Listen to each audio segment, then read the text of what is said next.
Hey, I was also Clapcast. recording. Yeah. Yep. All right. I should give y'all a link to this. Please. I would love to be able I to would give love this it. to the people paying for the Mm. privilege to Mm. watch this. Let's see if it's actually going. Let's see. going. Yeah, it's going. All right, copy Hey. video URL.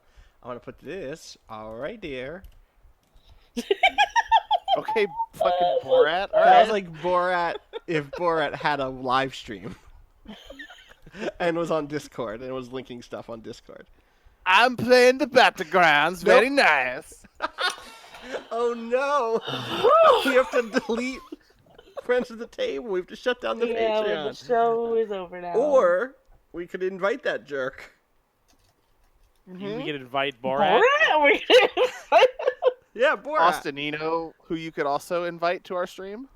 What voice are you about to do? Who could we invite? My wife. Oh no! Wait, All right, did you that's get it. I'm done. Dre? Did you get That's the married? only two Borat voices I know. Man, I feel like I did. feel like Thank you. Congrats. No, not really. I feel like doing it Wait, did stupid Borat things would be so much more fun if like I was in.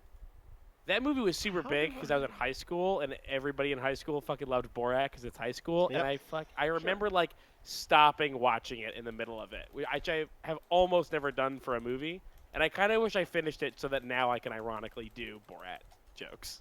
You could just fake them. I could, but I wish I had more to pull from because all I know is my wife. You That's must it. know something That's else. really the top one. Yeah. That's Yeah. the top one, but that's the one. But like, if I was doing the top one, then I wouldn't be as funny as I am. Doing the top one.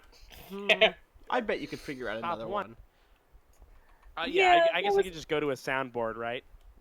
Yeah, let's go. Here we go. True. Borat soundboard. Oh boy. Soundboard.com/SB/Borat.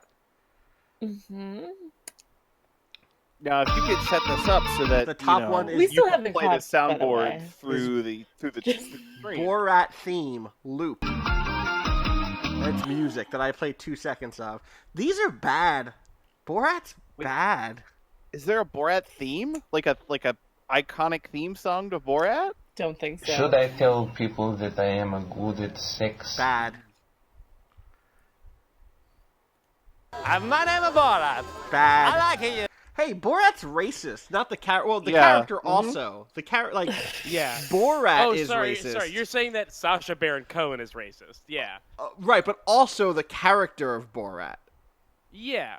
Well, you remember like one of the big things I remember about that is that he goes and sings a song about how Jews are so evil. Right, but that wasn't his That's defense. It was racist. like, hey, it's me, Sacha Baron Cohen. I'm Jewish also, Right. and that means Right, but that's I'm Borat the character skewering being the racist. racists, is what he says. Yeah. Right. But that's Wasn't not it great that he Borat, ended that's not satire. Sacha Cohen.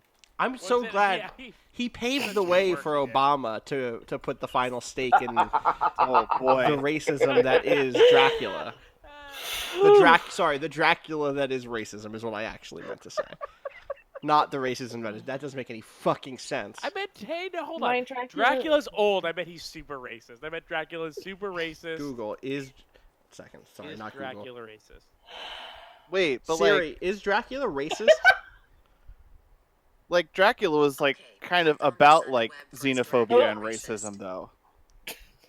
If I'm Amazon- remembering my critlit classes Hold on. right. Wait, here we go. Dracula is a racist, a totally factual guide to vampires Yeah, I'm looking at by this. Matt Melvin.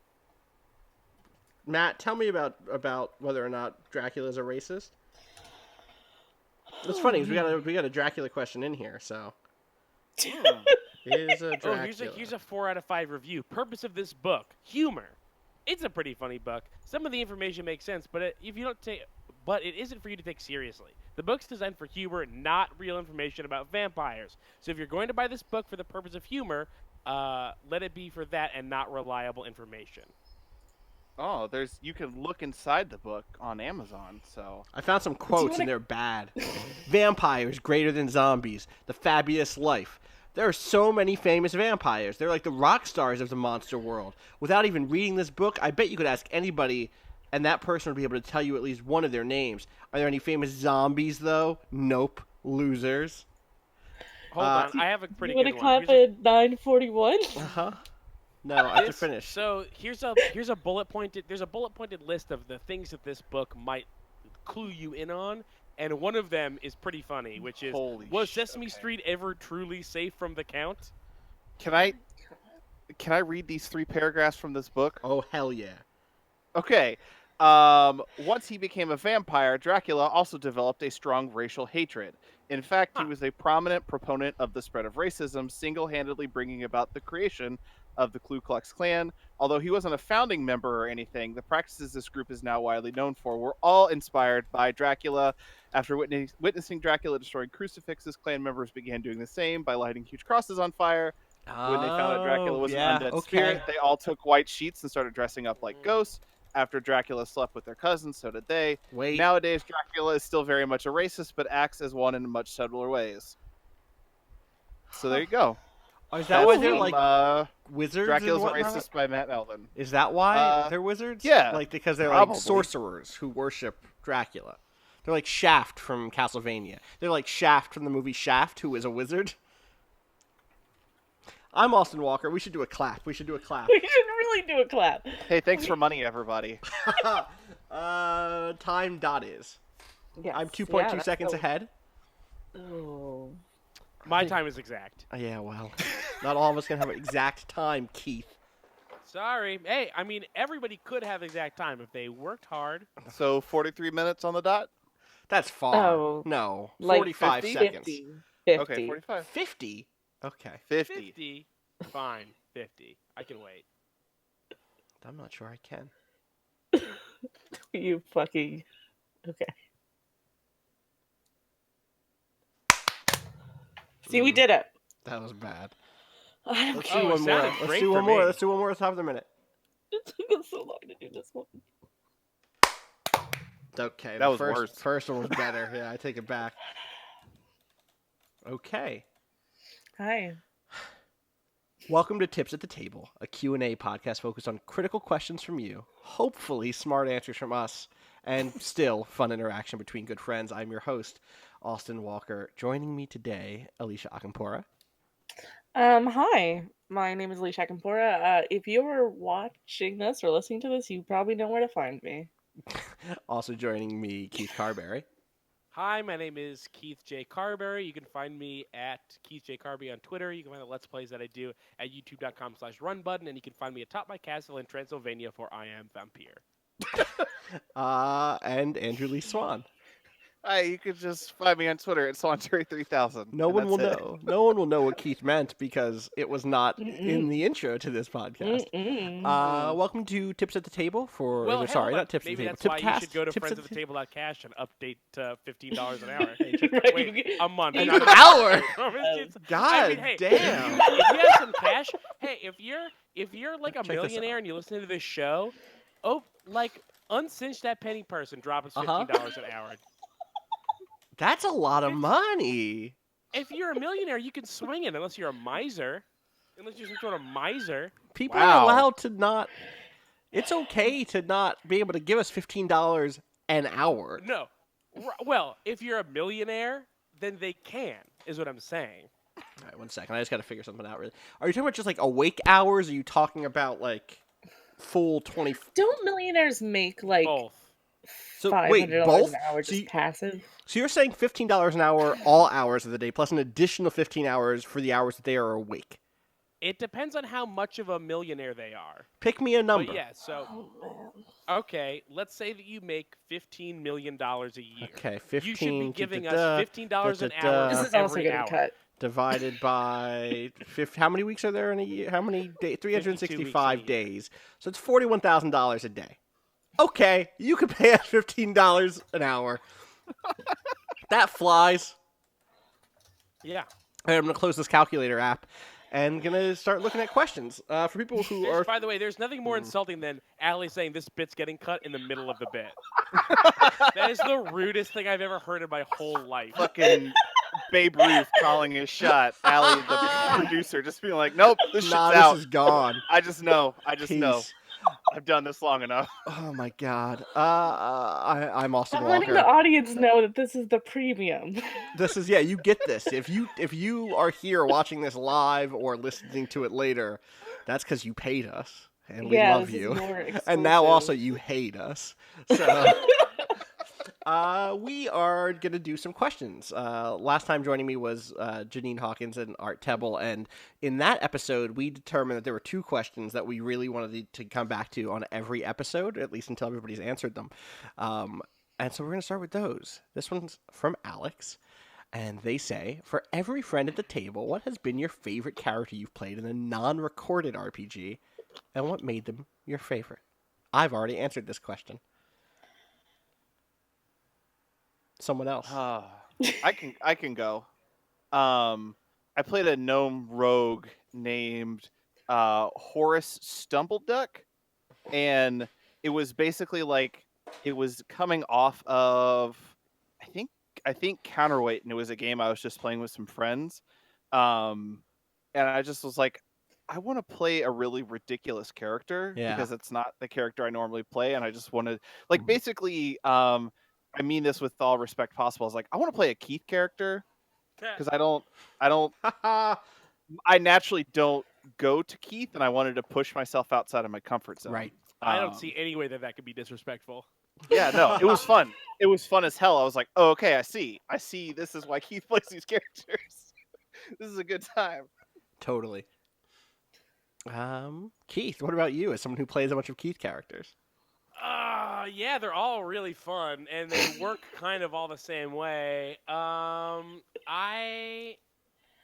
remember one time I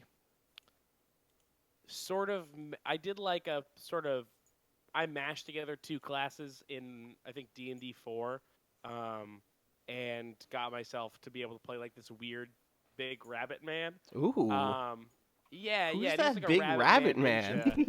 And his whole I remember that his gimmick sort of was that I would just like poof into places. I would just be there, and it was always very impressive to the people that were already in the room, which I liked a lot. And I liked that he was a big rabbit, but he was like a big friendly looking rabbit, but you could tell he was a badass because he could kick you, and his feet are so big. Rabbit feet are huge.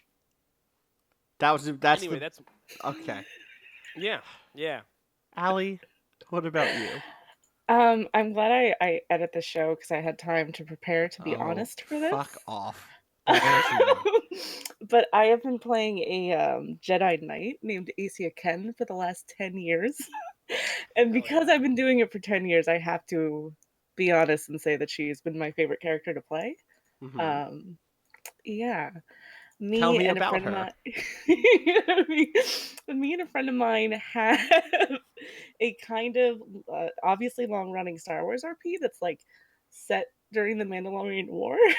Is it the initial still, like has it been set in the same time period for 10 years? no, it's like following that Allie's timeline. RP of the Mandalorian War has lasted longer than the Mandalorian War. No, it hasn't. It hasn't. I've looked into it. It was 16 years. Mandalorian Wars for 16 years. 6 more years to go, baby. I guess it depends on if Allie, are you playing a Jedi? Are you playing a Mandalorian? Are you playing someone from the Republic? Okay. It lasted. What is their relationship to Everyone's the there. Neo Crusader movement? I have one of each, obviously, because I play like 6 or 7 characters. Yeah, that's how this works. The initial pitch for the entire plot was me and my friend Justin were actually playing the characters in like a different RP with like a bunch of friends. And then we were like, what if these 2 characters had like an alternate universe where they were fighting against each other in a war, but they fell in love with each other? Oh, shit. That's the real shit. That's that real shit. So we did that and then like created a whole plot around it. And like I said, there's like 7 characters now, so it's obviously not just about them. But yeah, it started like before the war and then during it and then like kind of coming out of it, and then like now there's like it's like so far from what the actual Star Wars plotline is. Do you, in your heart of hearts, believe this is the real Star Wars plotline? Like, when you think the word Star Wars, has there been a time when you thought, like, oh, of course, this is when that thing happened, and then you think, oh, fuck, wait, that was only in our RP, not in the movies? And I don't mean this in a Like- judgmental way at all. So I haven't engaged with the like extended universe of Star Wars stuff much, and outside of like researching Outside stuff of on role playing for Wikipedia. 10 years. yeah, yeah, I would like research the places and like the factions and stuff so I could use it for this like writing thing that I'm doing, but I haven't like read an extended universe book, so I don't have that like disconnect. Right. Because it's like Luke Skywalker was like a million years later and like whatever. Right. And I think like a lot of my affection for the Star Wars universe is because I really like the universe Right. and not like, oh, there's this one Jedi that I really like I who was in this book. Do want to be clear, it was 3,976 years later, not a million years later. Allie. Thank you. Thank you. Please, For thank you that. for clearing that up. You're welcome. Um, That's, of If course, at- that's to say that is when the Battle of Yavin took place, and not Yeah, the Battle yeah. of... Right. well, how else do we measure time if not I by know, the I battle know, before I and know. after the battle? 00 ABY, of course. Of course.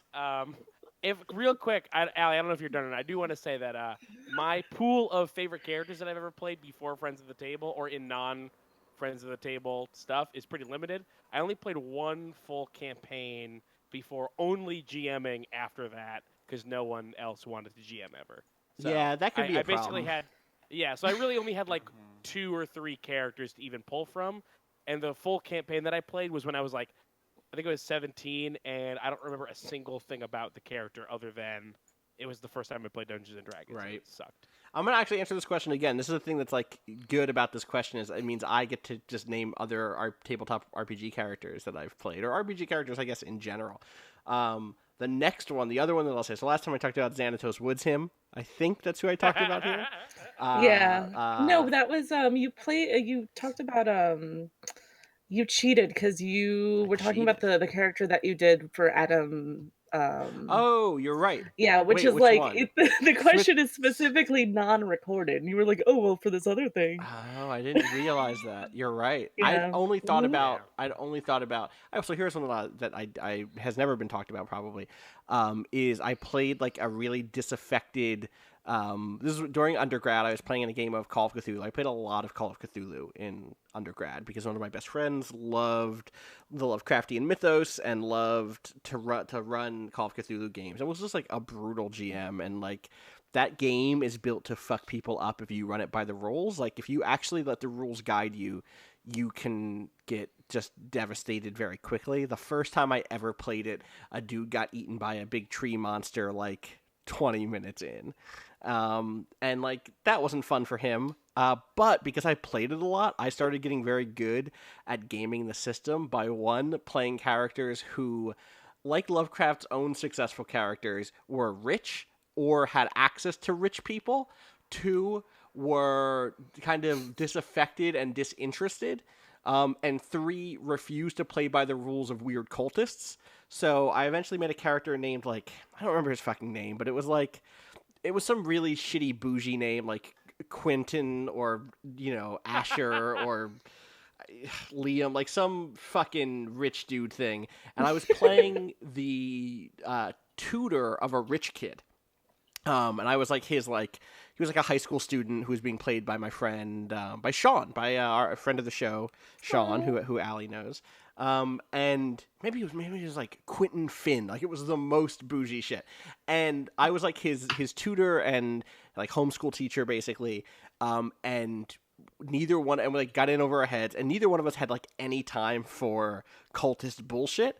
And so at the end of one of the arcs, we ended up like out in at like a mansion where the cultists were trying to, resurrect some ancient old one, some great old god. And there was a bit where I was like, I'm gonna go inside and explore. You just stay out here in the fields and like just hang out and give me a signal when things go bad. And so I wound up in like a secret attic where all of the evil books are, all of like the evil cult books. And the GM Anthony is like, I'm gonna start. He's like, oh, the books are tempting you to open them and see what's inside. This is how this always goes. And I had been that dude who's like, oh, in every single scene, like my character lights a cigarette. My character lights a cigarette, like all the times. Like that's what my character is. He's laying on a fucking extended couch, reading out the Republic for this young student and smoking a cigarette. And so I was like, I take out my lighter. And I set all these fucking books on fire. And I just burnt all the evil books so they couldn't fucking summon any evil monsters anymore. And the GM just had no idea what to do. He was just like, oh, okay. Like, but he did the right thing, which was they all burnt. Like, none of them secretly had a spell in them that said burn this book and then that'll summon Cthulhu quicker. Like, he didn't fuck me over on it. It was like one of my first lessons in when the player comes up with a solution for a thing, just let them have it, because it made me feel really good. And I would never try that trick a second time, because I know the second time one of those books would have had a thing that was like, if you try to set this on fire, you just become a Cthulhu. But like, it was a really good moment. And then it ended up. That actually sounds like a win in that game. It was very becoming close. A Cthulhu. It turned into the thing that was really good is like the cultist leader at that point became just so unhinged, because like, those were my like I've spent years collecting these books, and then he just tried to kill me in his fields with a shotgun, which is like a good conclusion to a story like that for me. It's like the real threat was this dude who had a gun. So that's my second character, Quentin Oliver fucking Finn Henry Atticus, like whatever the fuck his name was. Sean, if you remember what his name is, get at me. All right, the second question that we all need to answer. I think, again, this one I have already answered, and I don't think I have a second answer to this one, is from Matt's blog, or Matt High School blog, or Mount HS Building. What's improved about your play? Where would you still like to improve? That's for you guys. It's a heavy question. It is. Allie should go first. She already knows all the questions. Yeah, fair. Do you know all the questions? Do you really want to follow her up after she already gives a good answer because she's been able to prep? I don't mind Shit. giving a bad answer. Turn the Okay. tables. I don't know. It's tough because I think my trajectory of Friends at the Table has been like assuming that I'm really awful at this, learning that I'm actually pretty good, and then like trying to figure out like the in between now. I think that I still have moments where I feel like it's someone else's scene, and I'll sometimes have moments where I get really nervous and like I know what I want to say and I just don't say it, and then I like spend the rest of the session being like, oh, I didn't act in that scene. That really sucks, and I have to kind of get better at that. And like, yeah, that's a big one. That is Yeah. a big one. That is it goes session by session. It goes character by character. I think, yeah, I don't know. I feel like I really hit the iron hot with Ari and Hella, and I Yeah. still like Castile and Tender are still like, I gotta figure this out, and there's like a lot more pressure on those seasons. Yeah. So it's been harder for me to like kind of chisel things down. But yeah, I think those are my two big ones. Those are two big ones I'd say that I can say that I saw as GM too, for sure. Okay. Keith, what do I go? I think that's I guess that's sort of the upside of like anyone can go, oh, that's a Keith character, is that I don't really like have the pressure of like, oh, I have to do this, make sure this whole new thing is as good as the last whole new thing I did, because they all have a pretty similar thing, which is also the downside, is that they all have a pretty similar thing.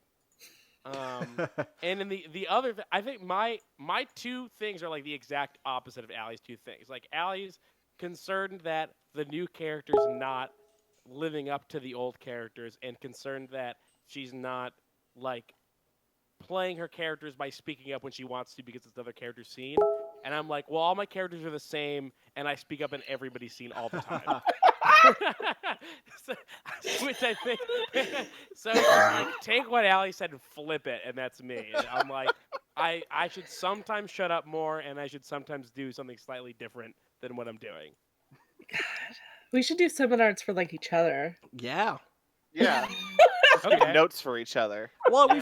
we've kind of talked about doing that, I think, behind the scenes this True. season, and we've started doing I'm- it. Like, we've had conversations about stuff since That's the true. first set of episodes now. Otherwise, we would be running it, like, the ground game would be a completely different thing, frankly, at this point. So I feel like I'm, and correct me if I'm wrong, because this goes hand in hand with what I'm about to say. But I do feel like I'm good at taking notes. Right. So whether or not I fall through on the notes, That's is part different. of taking notes. well, hold on. Yeah. But I do try. Like I do try to. I don't like feel bad when someone gives me a note. And if I don't change it, it's either because I disagree with the note or because I'm trying and just haven't nailed it yet. And disagreeing with a note isn't a problem. Like some people get kind of bent out of shape just by getting the note, like having to hear a criticism of their thing. Right. I don't mind that. I don't mind if someone doesn't like any of my characters. I would like to change that. If there's someone out there that doesn't like any of my characters, I guess no, that's not Wait. true. If someone's out there and doesn't like any of my characters, I don't care. But if someone is like, But if someone But- is like, but if someone likes me and likes my characters and was like, hey, here's a thing about this character, I would love to hear about well, do that. you dislike? Do you mean when you say like, there are like different meta layers of that, right? Yeah, Like, that's true. lots of people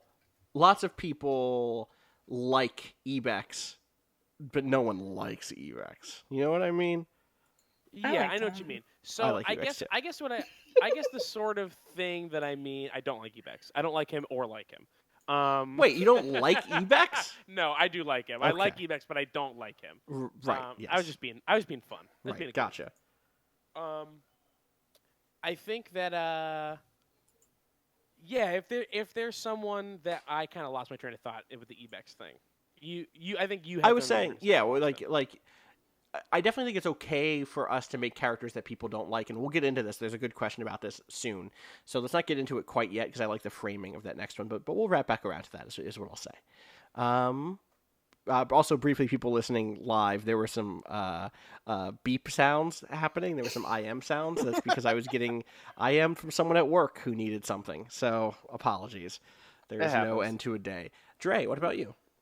I think the biggest thing that's improved about my play is that like I am more willing to come to you or really anybody else and be like, "Hey, I'm stuck. Hey, I Right. feel anxious. Hey, I'm having trouble figuring this out." Because I think at first I was like, I don't want to say these anxieties out loud because then I'll find out that they're true and actually I am terrible at this. Whereas and I think like our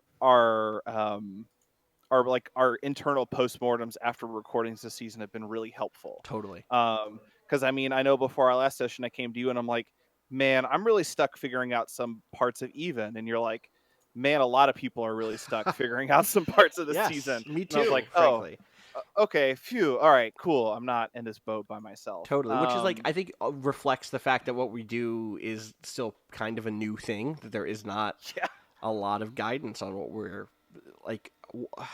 What your roles are as players is like this really interesting blend of actor and writer and like improv comedian and improv dramatist, and like it's hard to know how to do that well, and it's really hard to do it when it's like we record once every other week, sometimes more rarely than that, which means like you don't get to spend a lot of time in that headspace. It's often the case that like this is true for basically everybody, including me again. Like the first hour of recording is just not as good as those middle 2 hours. Like if we record for 4 hours, those middle 2 are those good hours.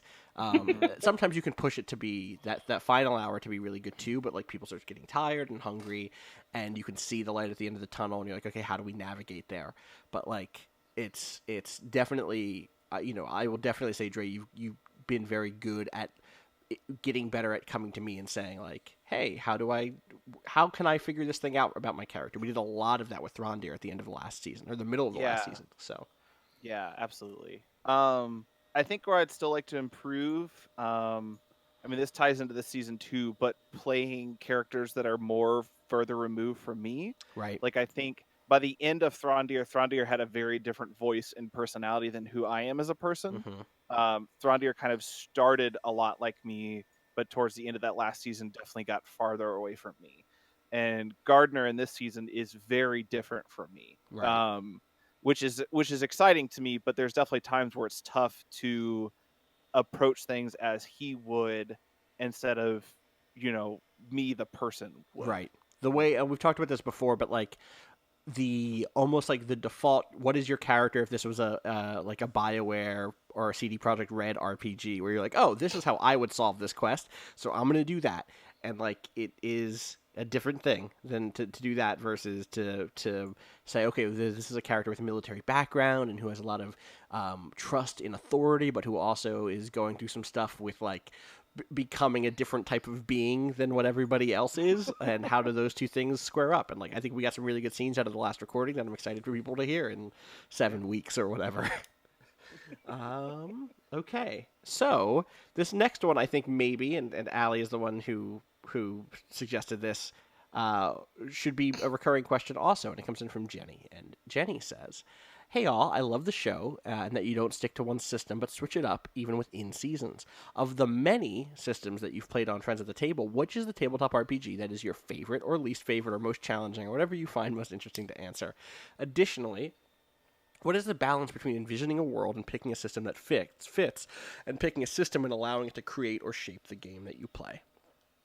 Let's start Sorry, with what you. was the second part of that question? It's on didn't the catch it. screen. Additionally, It what is soon. it is? No, it is now.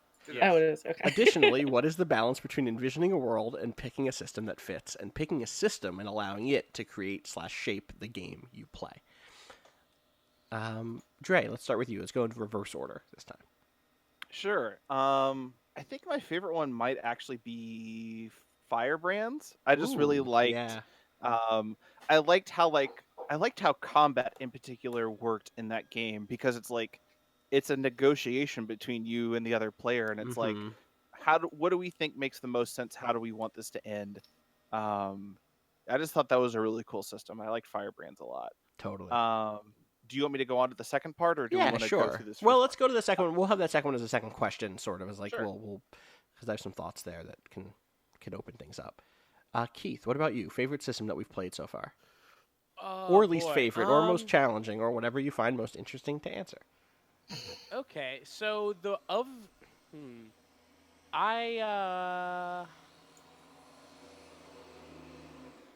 I think for me it might be a tie between I didn't get to play it on Friends of the Table, but I really love Blades in the Dark. Mm-hmm. Is a great system, I think. But I think of the games that I've played on Friends of the Table is probably Dungeon World. I like that.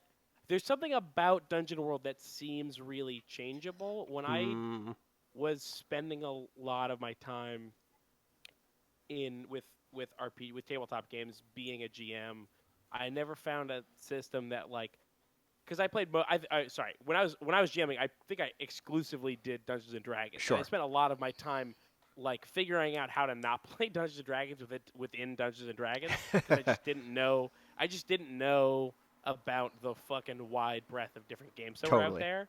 And everybody that I was with was just like, yeah, let's just fucking play Dungeons and Dragons.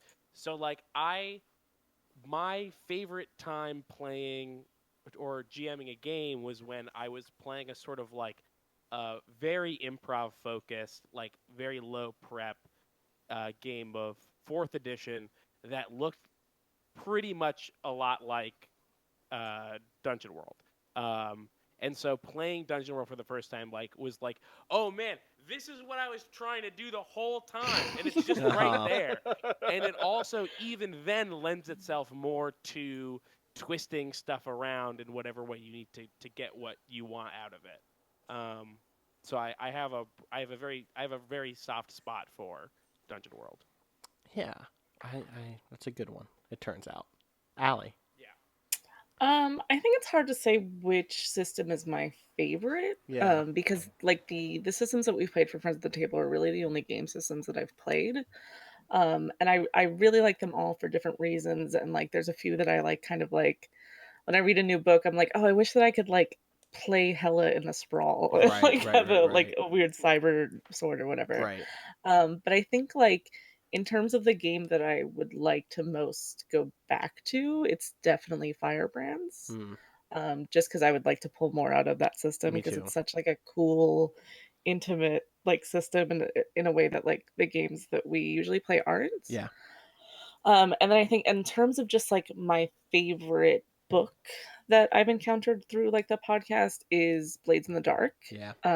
Like there's definitely things in Blades in the Dark that are like kind of clunky and like there are things from other systems that I prefer, but like I think just reading through the like tips and tricks parts of Blades in the Dark like helped me Yeah, be that's a a good better point. player and like understand what your role was and understand what Yeah. my role You was. know, I Like hadn't thought about that. There were moments before we started when you would just send in like screen caps or post them on Twitter. They're like, "Oh, this is a really good way of thinking about playing RPGs."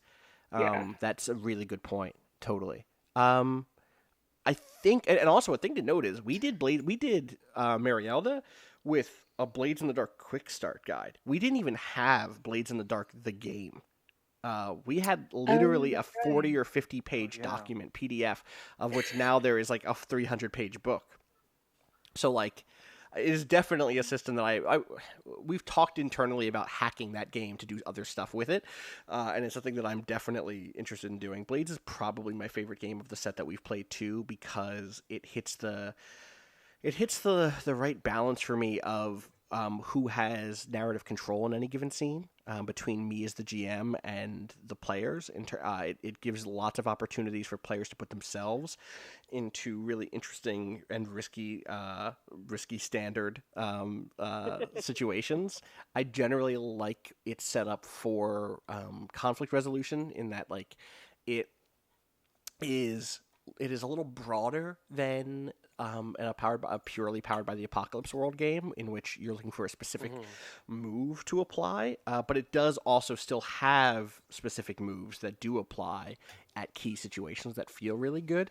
And importantly, there are lots of clocks. I joke, but like, the clock system not being in the base version of the Veil, my understanding is that the Veil Cascade that Fraser is working on now will have some degree of clocks in it, specifically kind of like player-driven clocks versus kind of GM-driven clocks, sort of like in Blades, where you had it when you were a player, and you might say, like, there was lots of Aubrey did this, where it would be like, I'm going to start brewing a potion, or I'm going to start building a new thing, and it would take X ticks on the clock to succeed. Like, that sort of clock, I think, is coming into the Veil. But Blades had both that side and also the side that was like, here's what factions are up to, and these are the things that will happen if factions succeed. And it is just like way fucking easy for me as a GM to conceptualize things when I have had to do the work of building out clocks for every faction, basically. That was a huge part of figuring out how counterweight would work. Like, shifting, a thing to remember that's kind of weird is clocks didn't exist in counterweight until we switched to the sprawl. And even though the chime side of the game was the only side that had clocks in them, or in it, they also did help me guide the faction side of the game, because I knew what the clocks for each of those factions were. And so, like, even when we switched to the sprawl, even the faction games got a little bit better, because I was able to, like, oh, hey, here's a thing, Dre and Andy, that this faction might be interested in doing, because I know what happens when their clock advances by this, that many ticks. And so, like, that to me is definitely a good thing that I'm going to try to figure out actually how to get back into this season. I might just frankly hack in some clocks. So especially for ground game, where there are lots of factions that I know in my head have lots of goals, but that and then I've spelled out in just words, but seeing them, needing to lay them out in terms of like, in what order will these things happen. I think that's part of what I really loved about Blades and about the Sprawl. So additionally, what is the balance between envisioning a world and picking a system that fits, and picking a system and allowing it to create or shape the game you play? Obviously, I think this changes based on which games we've played. the Veil, I think, really did help encourage us thinking about a world where the digital and the physical blended in different ways, and helped us generally think about things in this more utopian light, this very post-humanist, transhumanist sense, depending on which direction you're looking at it. And likewise, I think the clocks in the Sprawl helped make that game a very kind of terrifying thing, right? Like, there was always something happening. So I think, to a large degree, the systems do help illustrate what the game world is for us. But does anyone have any examples where it went the other way, or another examples of when it went that way? I'm trying to think of any key. I think there's some big ones, which are like Throndir is the ranger, right? In Dungeon World, like, it's an important distinction between that and, Mako was not the only hacker. Yeah. Yeah. Um, But Mako's a fucking dope one, though. Mako's a dope hacker, not the only hacker. Arya was not the only pop idol, was not the only pusher. That's Like, true. very important. This is true.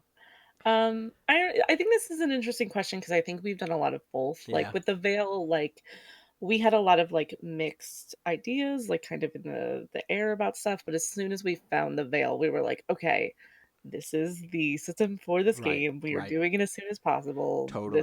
This is what clicks for us. But then we had something with Blades where like Blades is so pre-written and Blades Yeah, has like true. a city built into it. We were just like, get rid of that. We have this whole other thing and we're just Yeah. gonna stick to it. And I think that's really cool and really fun. So I think that like if there's like a system that you really like but you don't think that it fits the settings, like all of that stuff is valuable. Yeah, totally. But I don't know, I think it depends on like the people that you're playing with and like what's more important to you. Like, do you need a system that's going to help you with that setting because that's hard for you and your players to get into, like, because people have problems with world building. Totally. Like, it isn't Mhm. easy. And there are some dope Um, worlds out there. Like, I get, like, Yeah. Art and I talked about Legends of the Five Rings last episode, Tips of the Table, and like, we loved diving into that world and buying, books about different factions and different secret societies and the history. Like, it's cool to dig into this. If I came out of playing Vampire the Masquerade, like, listen, I fucking love me some lore. But also what we do is, like, we get a lot of questions about, like, oh, would you ever play X game that is set in this setting? And I'm like, it's not what we do on this show. Like, maybe now we would do something like that for a live show or for not a Bluff City, but like for a live show, we might do one, right? Like a live at the table. But like, as much as I love, Star Wars, or as much as I love, I don't even, what else do I love?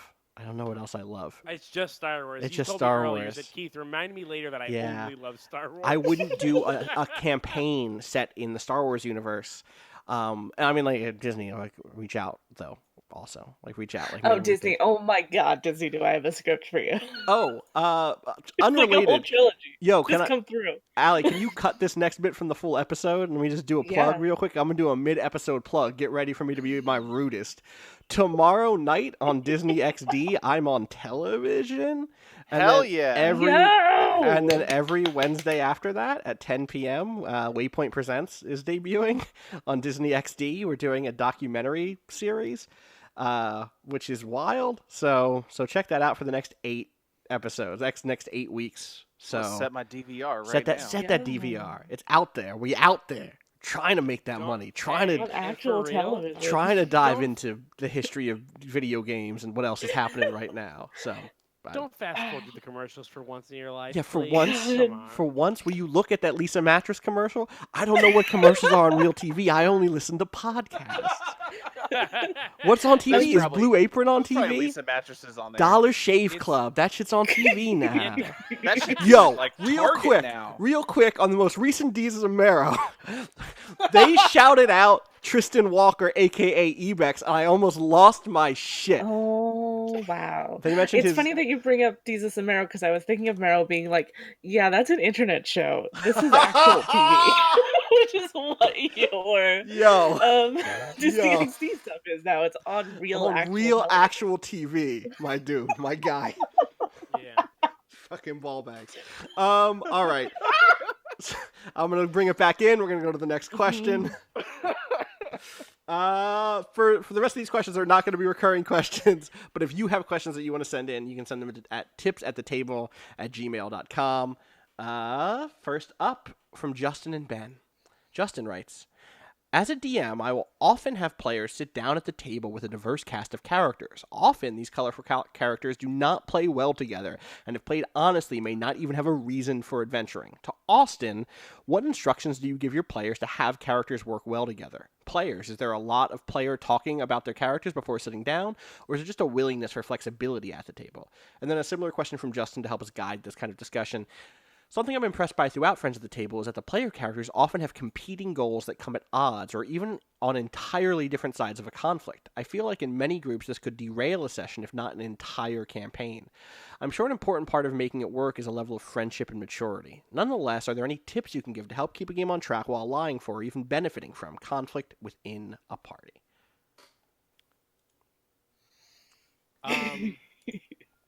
If like on a super basic level, it really helps. And this does not apply to almost anybody, but it really, the idea that we're doing a show keeps us from ruining Yeah. the show. True. Yeah. It's really easy to go like, oh, let me just kill this other player character because we disagree. Unless you're like, well, then what happens fucking next week, dog? Like, what's going on?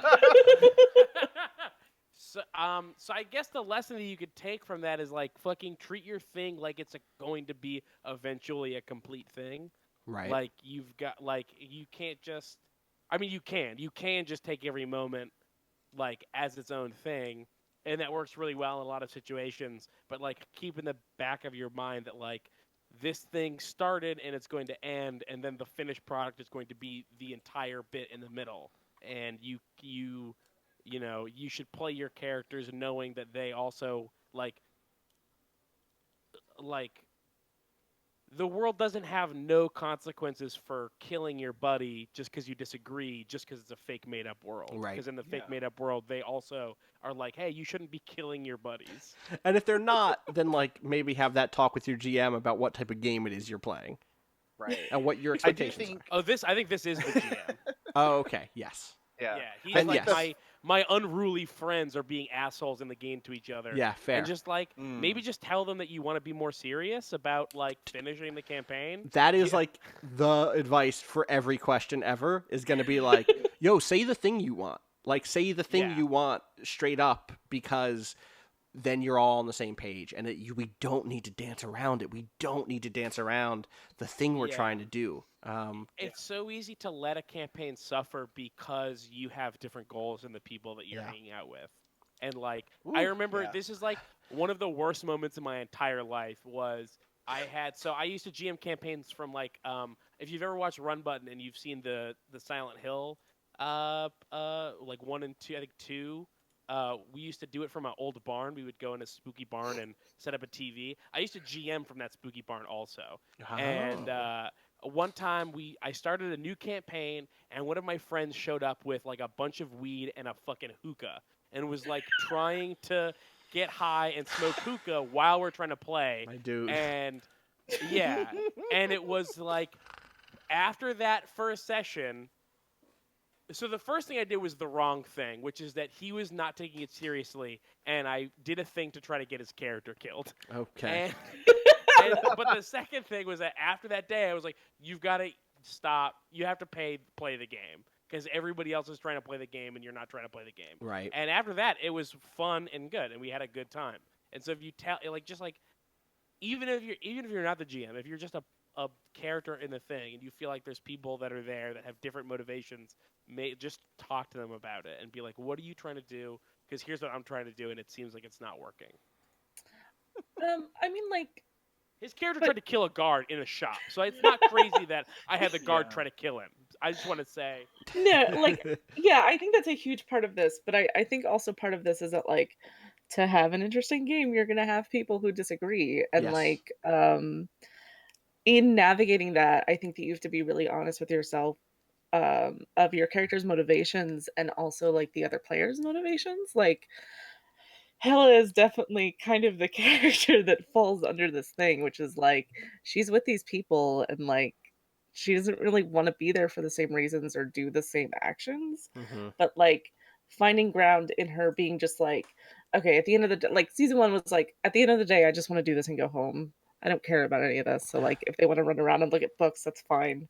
I just need to get this paycheck. Mhm. And then for season 2 to have her be like, okay, my like politics aren't great, but I like don't like having my friends dead, and now Right. I have to deal with that.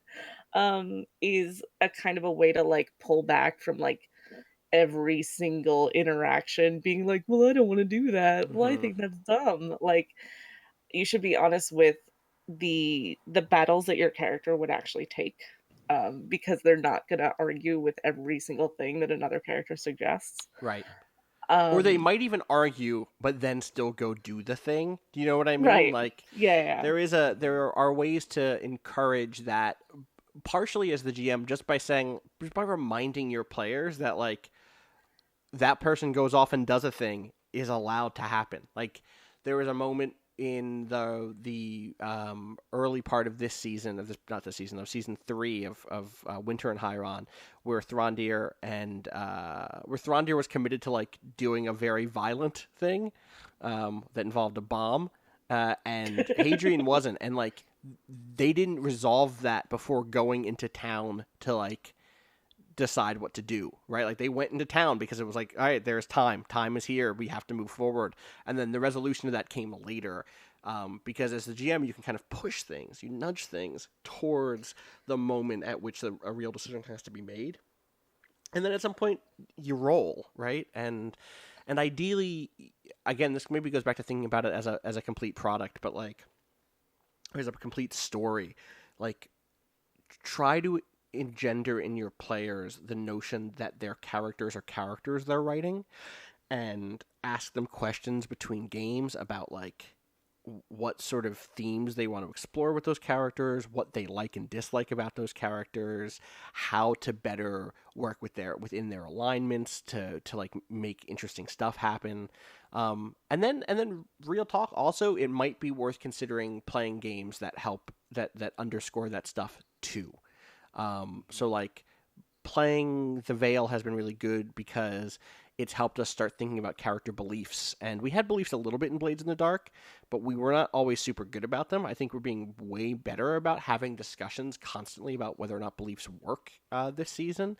And those also help us get to the bottom of like, who is this character? Like, and how do those beliefs interact in ways that are going to produce conflict with other characters, but more importantly, are going to put the player in a mode that has them thinking about how their character would be in the world and how they would treat other people that they disagreed with. Dre, do you have anything here in your experience? I do think that like systems that have stuff built in, like beliefs and bonds, Mhm. kind of to what I think everybody pointed to, like, so having those kind of things that drive character decisions put out in the open to not only, I think one, it helps make conflict between player characters feel like earned, instead of like, instead of just shit that comes up, so it stops it from being personal. Right. I think that's another flip side to us doing this as a Totally. show, like when at the very end of Blades, where Allie's character and my character have like a physical confrontation, like, Right. I know, and I'm sure Allie, I don't want to speak for Allie's feelings, but I'm pretty sure Allie didn't take that personally, because it's like, no, this is just where these characters go. This is where the show goes. Right. Um, and yeah, and I think it helps people who are playing those characters like get into a headspace where they're not going to do stuff like Keith's character that's just like, oh, I'm going to kill this guard because I want to, or for the lulz or whatever. Right. Like, I do that shit all the time. and I think like going forward, if I'm either playing games, or especially if I'm running games with systems that don't have stuff like bonds and beliefs built in, I'm just gonna put it in. I'm just gonna Mhm. hack it in, because I think it's so helpful for players and GMs too. Totally. I'm just Yeah. going to quickly show the chat the page on Roll20, where like, this is the sheet that we play on for people who are just listening to the archive. It's a collection of it's like some art in the background, a really funny bad map we drew once in the middle, and then all around it are all of the character beliefs. Everybody sees everybody else's beliefs. We roll dice on this page, right? Like, it's up there so that at any point any player can say, okay, but wait, what does Grand Magnificent actually believe, and how will that influence what's happening? I also hid the chat because there is an incredible spoiler in the chat that is. Yeah, I'm Who so spoiled? Who said the glad. spoiler? I'm going to post it in our private chat here. Over on Patreon. Here we go. Not on Patreon, but on our private Patreon. In our chat where we talk about Patreon things. Oh yeah, Wow, that is a this is huge a spoiler. There's a spoiler. really Such a good, spoiler. big, important... Yeah, we don't want Ooh-wee. to. We do not want to tip that hand at all. No, that would be, That's new to me. No, I have nay. not listened to that footage yet. Oh, it's a good one. Whew. All right. We are going to... Next question. Or do you have something else, Allie? Well, I just wanted to say really quick that I think that that's a huge thing because, like, Yeah. having transparency about whatever. But, like, since you mentioned Winter and Hyron, I think that the beginning of that arc was a really good example of, like, when this specific thing clicked for me. Because, like, we set up the start of that episode as, like, everyone walks out and sees this Mothman doing this thing. And, like, my immediate thing with Hella was, like, who cares? Right. Like, it's time to go. But, like, I knew as a player that's, like, what this episode was gonna be. Right. And like showing discontent in the beginning is just fun, and you can play your character, and then letting all of the like good drama, like conflict happen later is so much more rewarding. Yeah. That like as a player you shouldn't always be making that fight that's like, hey, let's go do something else because I don't like anyone. There, people put up with a lot of shit, and it's often the case that when you're playing a tabletop game or role-playing in general, you like, I'm not going to put up with this bullshit. Like, no, yes, you would. Todd at the office is shitty, and you never fucking stop going into those meetings. It's your job to go to those meetings, Jessica. You're going to that meeting. God damn it, Jessica! Like, For once in your life. Well, I want to give Jessica a break here. This guy. Todd's no good, no doubt. And eventually, Jessica's going to stand up and be like, you know what, Todd? We should never put you in charge of that project. But that doesn't happen right away. You have to see Todd fuck up project after project. You have to see him just completely waste budget after budget. And just like, eventually, Jessica's like, yo, receipts. Fuck this guy. Get this guy out of here. And like, but that doesn't happen in episode 1. You got to let Todd fuck up the whole Mothman situation. That's all I'm saying. There's like the promise of role-playing games where it's like, it's this whole world and you can do whatever you want. But it's like really when it's working the right way, it's like it's this whole world and you have to abide by the rules of this different world. Exactly, yeah. Or like, if you're not gonna, guess what? Some shit might happen. Or there's this world's version of consequences. Right, exactly. All right, next question comes in from Roswellians, who says, I've been running games for my friends for the last year, and for many of them, it's early on in their gaming careers. I love telling stories with them, and they are some of my favorite people in the world. However, I sometimes get frustrated with their fear of taking strong stances or actions, or when they play their characters as watchers rather than people who act. This is like the opposite question. I've tried over the course of the past few months to gently encourage them to make characters who feel more strongly about the world, or to take an action rather than doing yet another discern realities check. Still, they seem scared of making choices that could be undone, or making choices that are wrong. I'm still a pretty green game master, so I know some of this might come from me learning when to push and when not to push. For those of you who have run games, do you have any advice for how to make people more comfortable taking strong actions besides simply reassuring them there are no wrong actions? For those of you who've only been players, was there any advice a GM gave you, Austin or otherwise, that helped you make more definitive choices? Thank you for all you've done. Friends of the Table has made the last year a lot better. Thank you, Roswellians. Thank you for that. Have them listen to the boat. The boat shit from the first episode of Friends of the God. Table. It's yeah. It's just some time like so when I play video games. I get like super scared a lot. I'm very easy to frighten, and I have like this really intense sense memory of like the first time I played through Halo games and hearing the music for the hunters, which are these big, like the big bad enemies that you have to fight in pairs every once in a while, and like I would get so terrified of this fucking fake ass idiot dying and having to like rewind time by 2 minutes that I would just be like, okay, I'm done for today. I cannot deal with 200s right now. Yeah, and so I don't know how to get I don't know how to like tell someone like here's how you can have this moment of clarity where you're just like, "Oh, well if something goes wrong, then it'll work itself out because the whole system is designed it's like the whole thing is designed to write itself." Like there's no like cuz you're there to make sure in the same way that video game systems are there to rewind time by 2 minutes, Right. you're there to make sure like okay, well we want to still have a session next week. Um so like I guess that's the best I can do Mhm. is be like there I understand the sense of like we have to be so fucking careful here because something bad might happen and like the line crossing over to like we have to do something weird here because something interesting might happen. It's a very fine line and it's hard to have people that are new get over that, Yeah. but it either it will come in time or have them listen to the first episode of Friends at the Table where everybody was like, but if we leave the boat, we might be off the boat. God.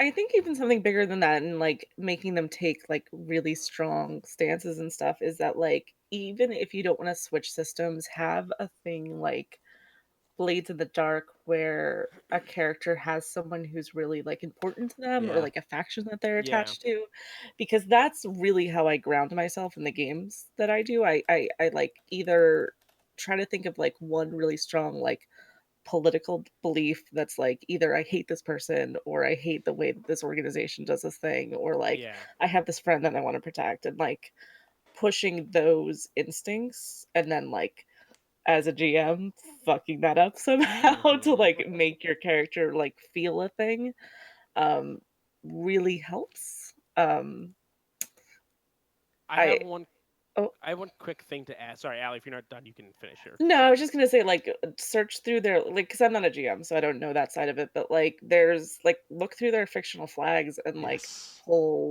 pull on those Which strings as hard as you can. Yeah. flags I is a Um, flags is I a super useful term for people who are GMing and don't know what that means. A fictional flag is something that a player will fly. A player will have that indicates what they're interested in, both as characters and as players. So like when I'm trying to think of a really good example. When what's a move that one of you've taken recently that's cool? Or like. Oh, you know what it was like fuck, Allie. When you were playing Arya, there was a moment when you took some dope move, and I forget what the move was. I think it might have been like the share your vision with people, your vision for like the future or something like that. oh yeah, And to yeah. me, it was like, oh, okay, we're pivoting in who Arya is as a character right now. It's time to start going down that route and offering more story opportunities that help us explore that stuff because that's something that she's interested in. Or like if a character takes a move that is like, or a player takes a move that is like, oh, I'm really good at fighting like goblins. Like this is like the classic fictional flag example. That means that they want to fight some goblins. Like it doesn't. They might choose hated enemy goblins. That doesn't mean that the player never wants to see a fucking goblin. That means the opposite, which is like, yo, you better let me fucking fight some goblins, or at least like put them out there and then make me think about why I hate them or whatever, right? Like those are the follow those things, and they can do that both with mechanical choices and also it's just like what moves are they using a lot? What abilities are they using a lot? Like what NPCs do they always bring up as someone they want to go talk to?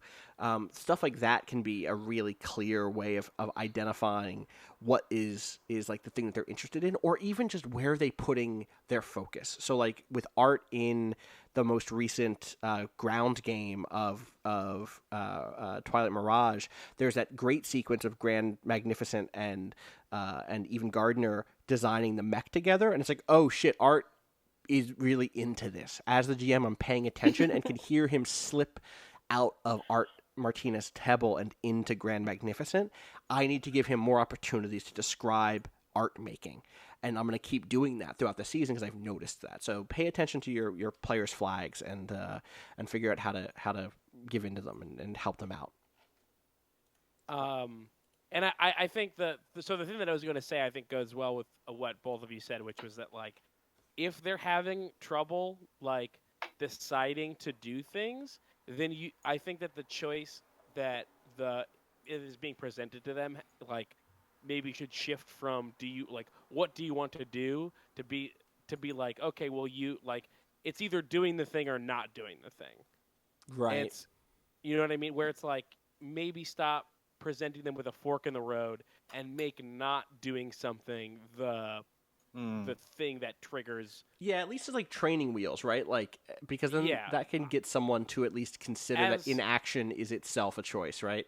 right, yeah. I'm curious. Go ahead. And I don't, and that's a shitty way to like play an entire campaign. Like no, I don't think anybody wants to play a campaign where it's either do something or not do something. That's what you have. Right. But if you're having that big of a problem with it, and you don't want to just say outright like, hey, you have to you have to be doing stuff. Yeah, there's a really key. This was a thing that I didn't mention this before, but Dungeon World as a book is super good at teaching you how to GM, or teaching me how to GM. It was a huge, huge, huge factor in like all of these loose ideas I'd had about playing all of these different games over the years. Dungeon World helped codify feelings I had that I didn't even know I had, or like put into word loose ideas, and it was so like and introduced me to new ideas that I hadn't had already, obviously. And a big part of it is that in Dungeon World there aren't clocks, there are fronts. There are like again factions that have goals that they will achieve, and it's very similar to a clock system, just like not called that, and it works a little bit differently. But the key thing with it, and it's the key thing with clocks too, in the Sprawl and elsewhere in Blades, is the characters can stop shit from happening. The world, I said this a lot in season 1, I don't remember people remember it, but the world keeps moving even when you are not, or even when you're moving in a different direction. And so it's important to think about characters in a lot of games, maybe not every game, but in a lot of games, as the factors who could change things. And like if you can communicate to them that if not for them, bad thing X could happen, that might push them to start making choices around it. That has definitely helped. I think a lot of I've seen in a lot of players here. I also want to say that like this is something that will just happen sometimes, even with people that have been playing these games for years. Like there was its own sort of boat moment in the first episode of Ground Game of this season, I feel like, and so there's like. Sometimes people will just be extra careful, especially at the start of a season, at the start of a campaign. Yeah. They're still feeling out their characters. I mean, so Dre, I'm actually curious because like I think about Throndir in season 1 in fall, autumn, and Hyron, and then Throndir in winter and Hyron, and like that one from a character who was very reserved and playful and like kind of like afraid to touch anything, to someone who made some big decisions and then followed the fuck through. So like, how did that happen for you? How did you go from someone who was, I don't know that you were ever scared of making big decisions, but Throndir just wasn't in that space in the first season. Yeah. I think, honestly, the biggest piece of advice that made not just Dungeon World, but like, I think my identity as someone and the way that I try to approach tabletop games now is the series of tweets that I think it was Hamish that made, where he was talking about like, in Powered by Apocalypse games and specifically Dungeon World, like don't say I'm going to use X move. Yeah. Just say what you want to do and let the fiction dictate. Let the GM and you work together to figure out, what move follows. Totally. And that was really like that made it click for me and like really freed me up to I have tendencies as like a person who plays all sorts of games as to where like I want to find the most effective route. I want to find like the most complete way or the best way. Right. And that's not good for storytelling, especially on a podcast. Right. And so that piece of advice really clicked for me that it's like, okay, it's not about when I'm looking at moves, it's not about like when I'm leveling up, it's not about, okay, well, I obviously want to take the dexterity modifier because that'll put all my attacks at a +3. And then this move will let me do twice as much damage and blah, blah, blah. It's, oh man, I remember like 2 sessions ago, if I had had this move where I could talk to animals, this scene would have been totally different and way cooler. And so just I think Keith kind of said like doing things in a place that make things weird and interesting. Um, to me, that mindset took over rather than the idea of what's the best thing I can do here, and instead what's the most interesting thing I can do here. Totally. Yeah, I think that Sometimes shift. they're the same thing too. Which is Yeah, great. sometimes they are, Yeah, and sure. often it's also the most interesting is the worst thing you could do. There's Yeah. just a super good meme that is one of the expanding brain memes um, that is Still like. on that one, by the way. Not sick of it yet. Oh, I'm Keep still at on it. That shit is still Yeah. good. I need to find Yeah. it because it's like the result of a rolling a 6 in a Powered by the Apocalypse game. Powered or not a 6, a Oh, I retweeted it on Friends Table, so it should be easy Oh, to okay, find. good. Thank There aren't you. that many tweets Thank there. you. Yeah, while we're looking for this though, I think like Please. letting players really be able to revel in their successes and also like their failures really helps them take like strong actions. Like just in terms of playing, like the difference between Hella trying to lift a door and being like, oh, it's not lifted. And Hella um like doing that death roll or like either thing with Castile where she failed the sword roll and it was like, yep, you believe that is like Uh-huh. creates such a different response from me as a player that like I think as a GM if you really like let the player have real consequences for stuff, but Yeah. like in a way that's really fun. Yeah. Definitely is gonna make them be like, oh, I wanna fuck this up too. Yeah, totally. um, Here is that image in question. Small brain, you yes. fail. Large brain, you fail, and a bad thing happens. Expanding brain, you succeed, but a bad thing happens. Cosmic brain, you succeed, and that's a really bad thing. And like, yep, that's it. That's the shit right there. That's what we're talking about. Briefly, I just remembered a thing going back to there was a conversation. I think I called out a moment where you did that. Oh yeah, the I've done that Galaxy a Brain bunch of in times. in the Yeah. post-mortem, I use that as like oh, I've never seen a GM do that until Dungeon World and like you doing it, and I was like, whoa. Yeah, like Dungeon that's World is really a good different about way saying to that. play games. Yeah. I mean, like, I even talked to Fraser about this recently, and there's a rule now in the most recent reprinting of the Veil, or the second printing of the Veil, that is just like, you can basically say out loud, like, yes, it succeeded. And, like, you're holding your, when someone fails, you can make a move as hard as you want. And he's like, oh, yeah, what if you just, like, held that move, basically? Like, what if you revealed what the bad thing was from that old failure later? And I don't know if I'll do it that often because I like being able to at least show that progress is happening towards a bad thing. But there have definitely been times when I just have said, okay, it works, and also here's the side of this that you haven't thought of, right? Like, Oaklantel was the most recent example of that, where you're like, I want to convince him to do X, and they're like, all right, he does it, and then like by the end of that episode, you see like, oh, he's gonna keep doing it, and it might be dangerous for him. To the detriment of what he wants, he is going to keep Exactly. studying and I just want to helping. The thing that's wild to me is how far games have come, but also kind of how long they've taken. Going back to like 2005, 2006 was like when I was in college, and there was a forum post I actually just found that is someone saying, it's someone with a Disgaea avatar, so that should immediately set this in terms of what time it is. And someone's like, 3x3x3. I consider myself a game geek of the highest order, smiley face, and was shocked to come across a gaming jargon that I was unfamiliar with in another thread. 3x3x3. What does this mean? And examples if applicable? Thanks. And the 3x3x3 was a thing that was like in the early and mid 2000s were wild because it was like the start of a new independent tabletop role playing games movement, and a lot of that was building on message board forums like RPG.net and The Forge and a bunch of other shit. And it was before the kind of like story game movement, even though a lot of those creators were like in these places. And 3x3x3 was this thing that I saw a lot of GMs at the time online saying that they made their players do, which was they have to name 3 friends, 3 enemies, and like 3 contacts, or 3 professional associations, or 3 like X's, or 3 locations that are important. And the Tech Noir actually does something very similar to that, and you can kind of see the touch of 3x3x3 on that.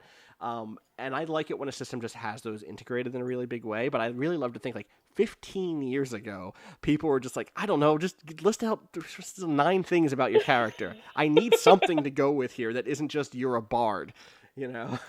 And we've come so far. Okay. From Connor. As a GM, I'm constantly thinking about playing the game, and when I'm not playing a game, all I can think of is when we're playing next.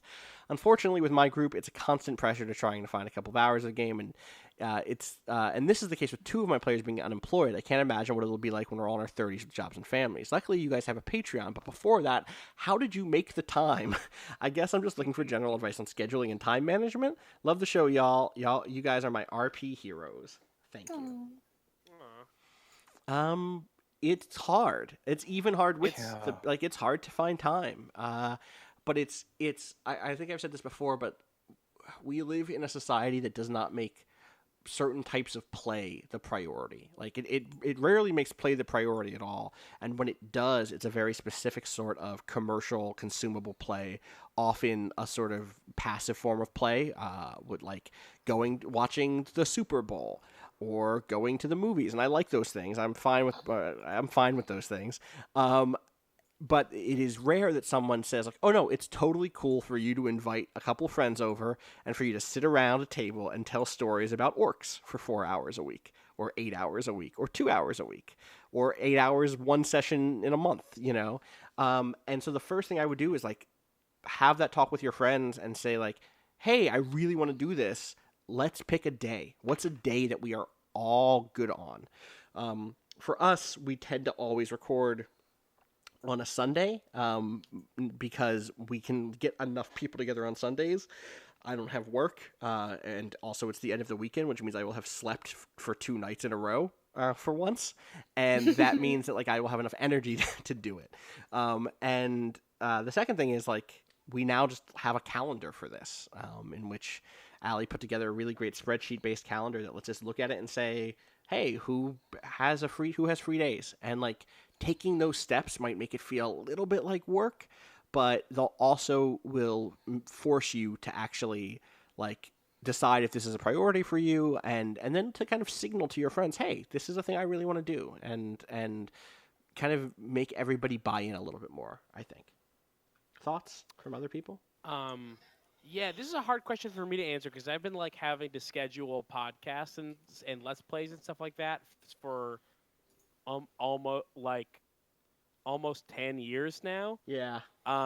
So like I have always had I had like years of experience of like having to schedule time to do bullshit that I'm not getting paid for. And then Friends at the Table was like another thing where like we all had the experience of scheduling stuff together already before Friends at the Table even existed. So I think it's a hard question to answer for like our group specifically, but I think the advice that you gave works well for even other groups that I've been in that have not had the luxury of already having shit to schedule with together. Listen, Todd and Jessica can have a weekly board game night, okay? You, Connor, and your friends can totally get together to play some Dungeon World. Like, I believe in you. Yeah, I think, like, I remember when we first started really, like, getting serious about Friends at the Table and, like, being like, yeah, no, this is the thing we want to keep doing for a while. Yeah. I was, like, at that point, I was, like, still dating, and I remember having several, like, first or second date conversations where it's like, okay, so I do this podcast, but wait, it's not what you think. And, like, It's worse. I play an elf. His name is Throndir. He has a dog. His dog's name is Kodiak. Woof. The dog's very big. It's a big dog. That reminds me of a story I should tell you. But a word? Wait, yeah. excuse me? It's nothing serious. It's I was out at a bar with some friends like last Friday, and like I went to the restroom and I came back, and one of my friends was explaining to somebody else like about our podcast and the Patreon. God. Oh, that's happened to me. Oh. And I walk in on him going, he's like, no, you don't understand. He plays a character. His name is Throndir. People drop pictures of him. Oh my God. This has happened to me. Oh, yeah, This it's great. has happened to me. What? I think that I have had that exact same experience of being like, no, people draw pictures. Yeah, People are out there drawing pictures. You gotta show. But- Mm. but Mine was- Go ahead, Allie, Allie. Go ahead. Allie, Okay. please. Mine was Yeah, you go specifically ahead. bad because I was out with, I can edit this out or I could bleep this out. I was out with Gita Jackson, who is like a really Shout out good to friend of Gita. mine. But we were also out with like her Brooklynite friends that she really wanted me to like know and no. be Her like wanted them to be impressed of me for This some is really reason. cute and good. And it was like I felt like like someone in the background who had like won a walk on set to like an episode of Girls, and she was like, "Oh my god, Allie's really great. She has this like RP podcast, and like she's amazing. She edits it, and it's like so popular." And I just had to be like, "Yep, it's great." We just all need to learn how to fucking own this shit. We are the next level. Y'all ain't even Yeah. on our. We're so Here's the fucking thing, good this that is South by Southwest canceled my panel because they knew that they looked old compared to. Yep. They ain't on this new media shit. We out here Yeah. telling I- stories. We're interactive. the Patreon really helps with legitimizing it because you're like, oh well, it's making $12,000 a month. Right, yeah. Hey yo, fuck I have you. definitely pulled that website out on like a couple people. Like, no, look, motherfucker. They love us. They love us a Yeah. lot. Yeah.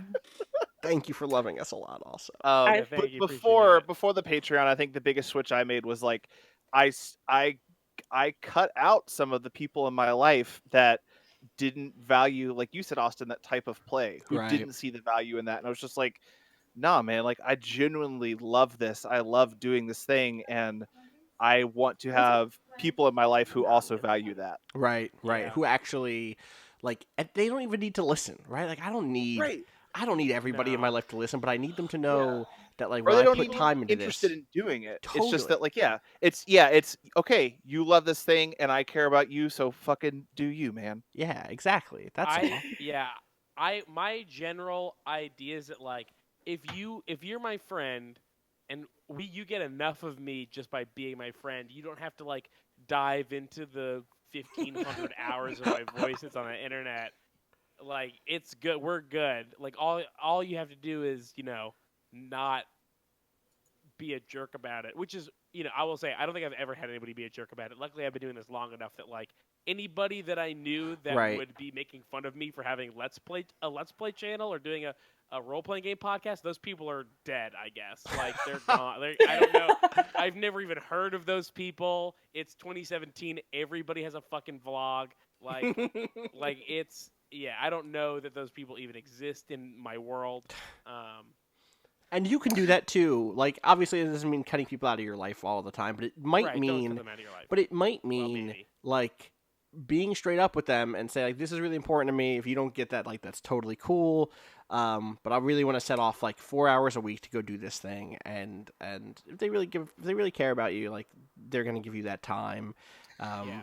It can be tough. It I can be just- tough. It can be tough. So I'm sympathetic. I have a Please, thing to Allie. say about Yes. this specifically because like I think a lot of what we're saying is like if not everyone's passion levels are the same, but Mm, even when they are, it's like super tough. This True. is a Oh, thing that yeah. me and Justin run into a lot because when I was doing this when I was like a freshman in college, I would be able to be in class and like send him a whole paragraph about like what's going on the ship or whatever. Allie, you and should have now been I paying kind attention of- to your teacher who worked very hard on their lesson plan.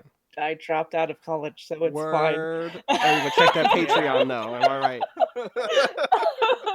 But like now he is a kid and now I like Right. have a full-time job plus running front of the table basically. Yeah. So like we don't have that time, but like I think the thing that we do is like when we have the time we prioritize it. It's like, Yeah. okay, if we're doing this thing for an hour, like I'm not going to talk to you about like how cool Destiny is or like Okay, we're not going to but- order pizza and like go see a movie or whatever. Like we have this hour, we're going to write this thing and it's going to be awesome. And then I- also Do you know like, the if name briefly? Do you know the fucking name of the Waypoint Destiny clan? It's Friends at No? the Tower. Oh, I didn't know It's that. That's extremely adorable. good. Anyway, I love continue, it. Allie. Sorry. The other thing was going to be like if you only have 3 hours once a month to do this Mm. thing, Mm-hmm. be willing to be flexible with the like arcs that you're doing. Yeah. Because like if you're like you go into this True. dungeon and Yes. like God. you know there's this combat and like it's kind of interesting and you know you have to get through it, but like you don't want to just be doing that for the thing. Yeah. Like the next time you can sit down and be like, okay, let's kind of just talk out about what happened here and then we can move on to this other thing, which is a thing that like me and Justin do constantly. Like we'll just sit down in Starbucks and be like, so like the next scene that we write, what is it gonna be? And it's like that's a lot easier. That is, and it's so fun to be able to do that. Like that has been one of the biggest things that has led to Friends at the Table being successful as a story for me. Is there was a point at which we started saying privately or off mic, what types of scenes do we want to do? And we're really trying to do it this season, where I'm like, I don't know, like, what sort of scene do you want to frame? And, like, a lot of that actually has come from us playing more story game style things, like Fiasco, like Downfall, Kingdom, games like that have been like, okay, frame a story, frame a scene. What's the thing that we really want to focus in on? And, you know, I think that started with me being able to be like, okay, we're going to end this combat here. Like, there's a resolution here that I can see. Like, very early on, actually, in Counterweight, there was a moment when I remember one of you being like, it feels like you're giving this to us. And I was like, yeah, this is boring. Like, this isn't an interesting sequence anymore. Like, you found a really cool outro. Arya turned on hit the fireworks and started playing fucking Soldier Game. Like, they're all distracted. You get to leave. Like, this isn't what we're here for. We're not here to make the enemy HP hit 0. Like, Yeah. And being able to have those conversations, not just during a sequence like that, but ahead of time, the way Allie's talking about, is like, that's what leads to a scene like Aurel and Hadrian and Benjamin on the hill. Is like, this is art saying, here's a scene I really want to see. Here's a thing I want to do before the next game. And like, having that conversation means that then we can start those gears turning and thinking about how to frame a scene like that. And we've done it this season already, where it's like, well, what do we want to do with this downtime? Like, again, this episode isn't out yet, but we recorded the first ground game, and it was like, here's the map. Like, where do you want to go on it? Or what types of scenes do you want to do? There's a moment where Andy just is like, I really want a scene where blank, and then, you know, they and I have that scene together, and that is a really useful way of telling stories with each other, and really goes back to that earlier thought about transparency. Like, we often think about tabletop games like they're video games, in which one side presents content that must be like worked through, and in fact it should always be a conversation, and it doesn't even have to be a conversation at the same meta level. You can zoom out one level and say, this is the thing I'm actually interested in, and then go to that right away, instead of needing to like slog through, like Allie said, the dungeon, you know. Sorry, I've been thinking about this a lot. I want to say this is some basic level shit, but like, if you feel like you can only get together once every like few weeks or once every month, and you're the person who's hosting the thing, fucking make your whole shit a place where someone can spend 4 hours of playing a game without feeling tired or hungry or like they want to go home. True. Oh yeah. Have food, have Like, snacks. Yeah. I Set like that Make stuff it up. make it clean. Yeah, Yeah. it sucks to be. It sucks to be like, hey, you know, if you want to be a GM and you want to run this game and you have everybody come over to your house once every 3 weeks, like you've also got to buy everybody pizza. Like that sucks, but it also Just also ask Or Todd and create a Jessica- system where everybody Yeah. puts in Pitch $5 in, or Todd. whatever. Yeah. Yes, we're Yeah. tipping, Todd. What? We Okay. tip. This is a tipping household. You're right. People should tip in, but if you're having a problem where, hey, I'm not playing this game as much as I like to, it might help to put in extra work and potentially extra money to make wherever you're playing the game feel like a place where you can spend hours and hours Yeah, playing the game. totally. Because you Right. can only do it once a month. Like, Yeah. I used to buy pizza every fucking time because I know that people will get hungry and sick of playing the game if there's not also like something to drink and something to eat. Right. And Yeah. it sucks. In the Like, that's chat- annoying. It's in- annoying, but In the chat, I Bree said but. Bree R says, "It's tips at the table, Todd." Thank you.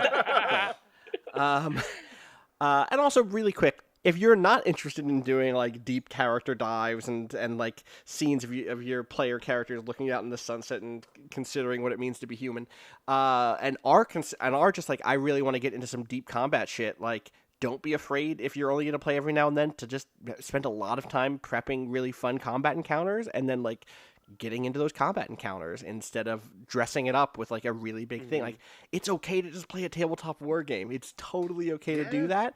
Like, one of my favorite things when I used to play Warhammer 40K was like just enough of a framing device for it to feel like there's a loose narrative before my Tau Fire Warriors and their crisis suits stomp out into the battlefield and destroy your shitty Space Marines.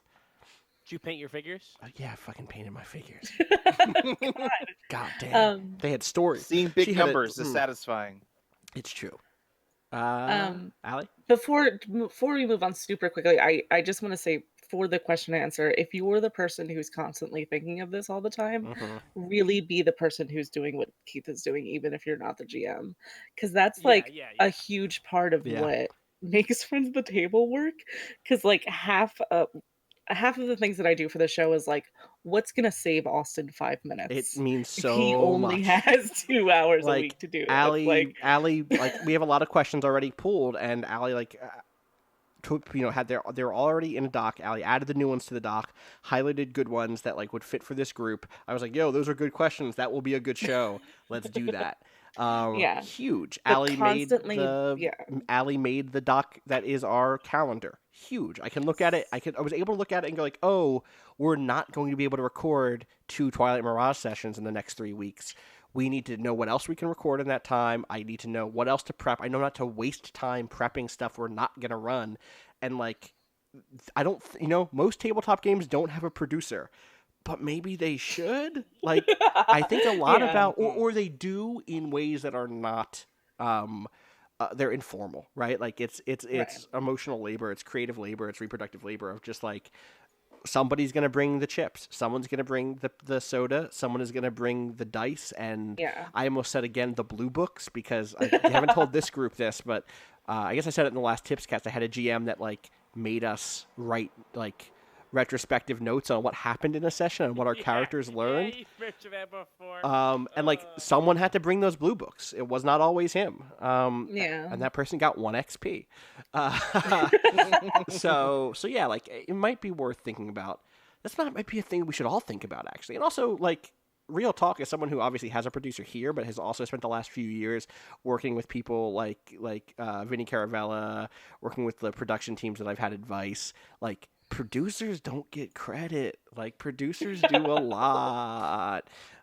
We had a production intern at Waypoint for the last like 3 months, Natalie, who was fantastic, and she is gone now. And it's like, man, like everything worked with Natalie.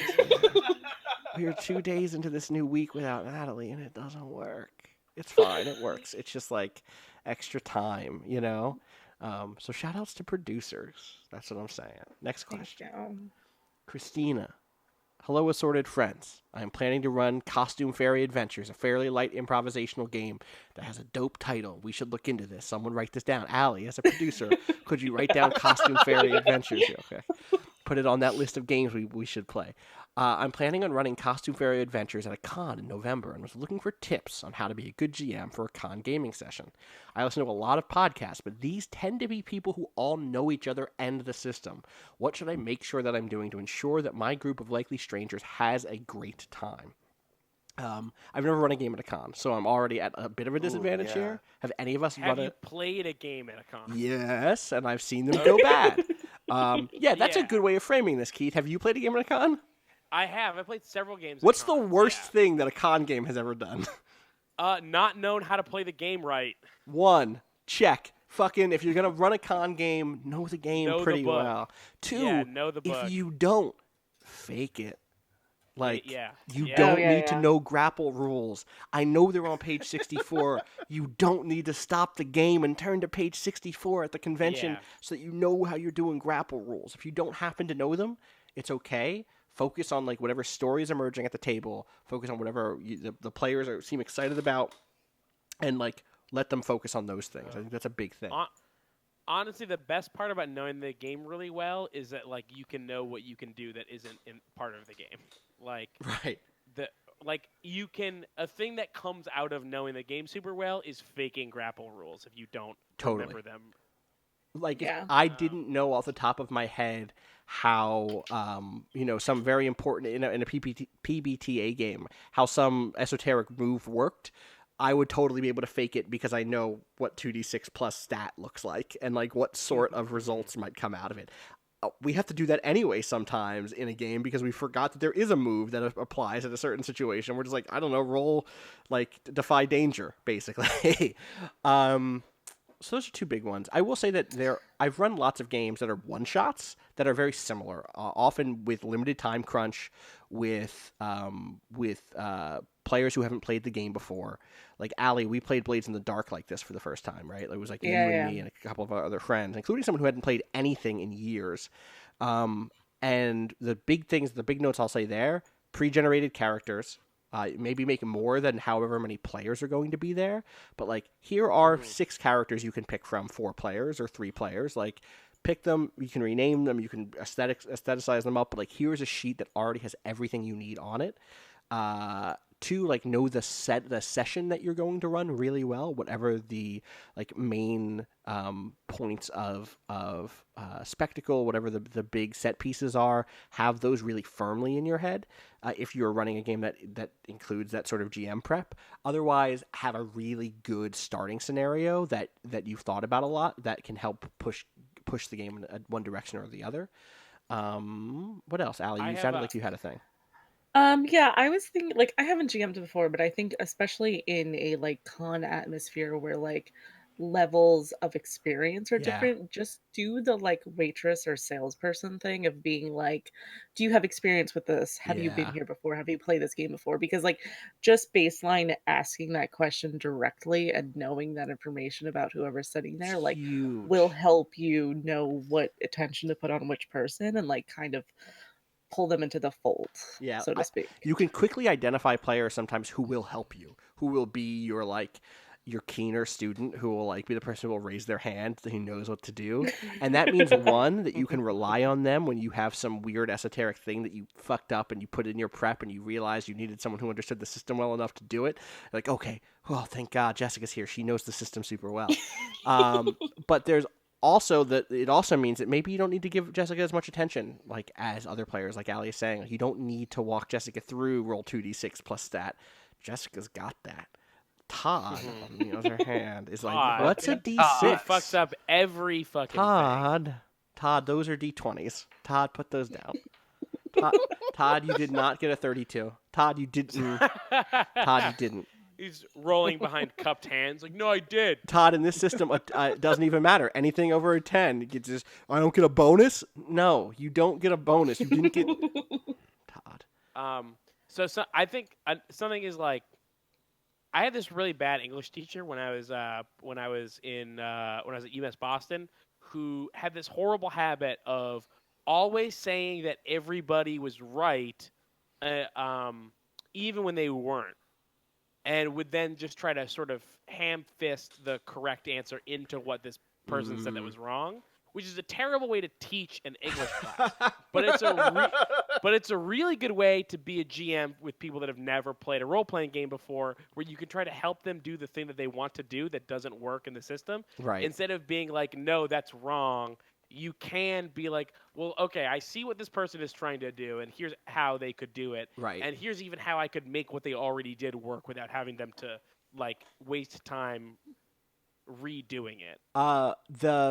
The Dungeon World session that Adam Coble ran for us for Waypoint at the 72-hour live stream was me as Jessica, who knows the game really well, and 3 players who had literally never played a tabletop RPG, and Adam's job of like yes-anding his way through that game letting people like do the wacky shit that came to mind was incredible. Like was like completely shook me out of bad habits that had developed after like that I had developed coming out of specifically Marielda, I think, which I loved Marielda, but also by the end of Marielda, like I did want to start kind of closing things in a little bit in terms of the possibility space, because while it was important that it was true that like the outcome of Marielda was totally up in the air, I fucking really needed people to go down to where the forge was at a certain point. Like I didn't know what was going to happen at that forge, but I needed people to go to the forge.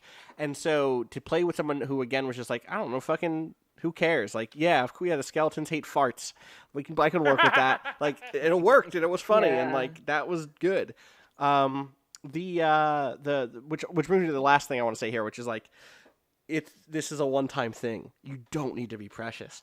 Like, whoever your Yes. big bad NPC was, if they fucking fall off a building in Act 2, they fell off a building. You'll be fine.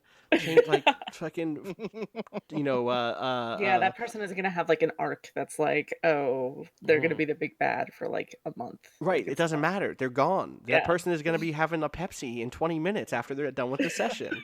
Like, you throw out your prep, be willing to completely improvise stuff and prep with that in mind, so that you don't need to. It doesn't feel like you've chiseled the serial numbers off of the final boss fight and switched it over into a different thing, or the final confrontation or whatever.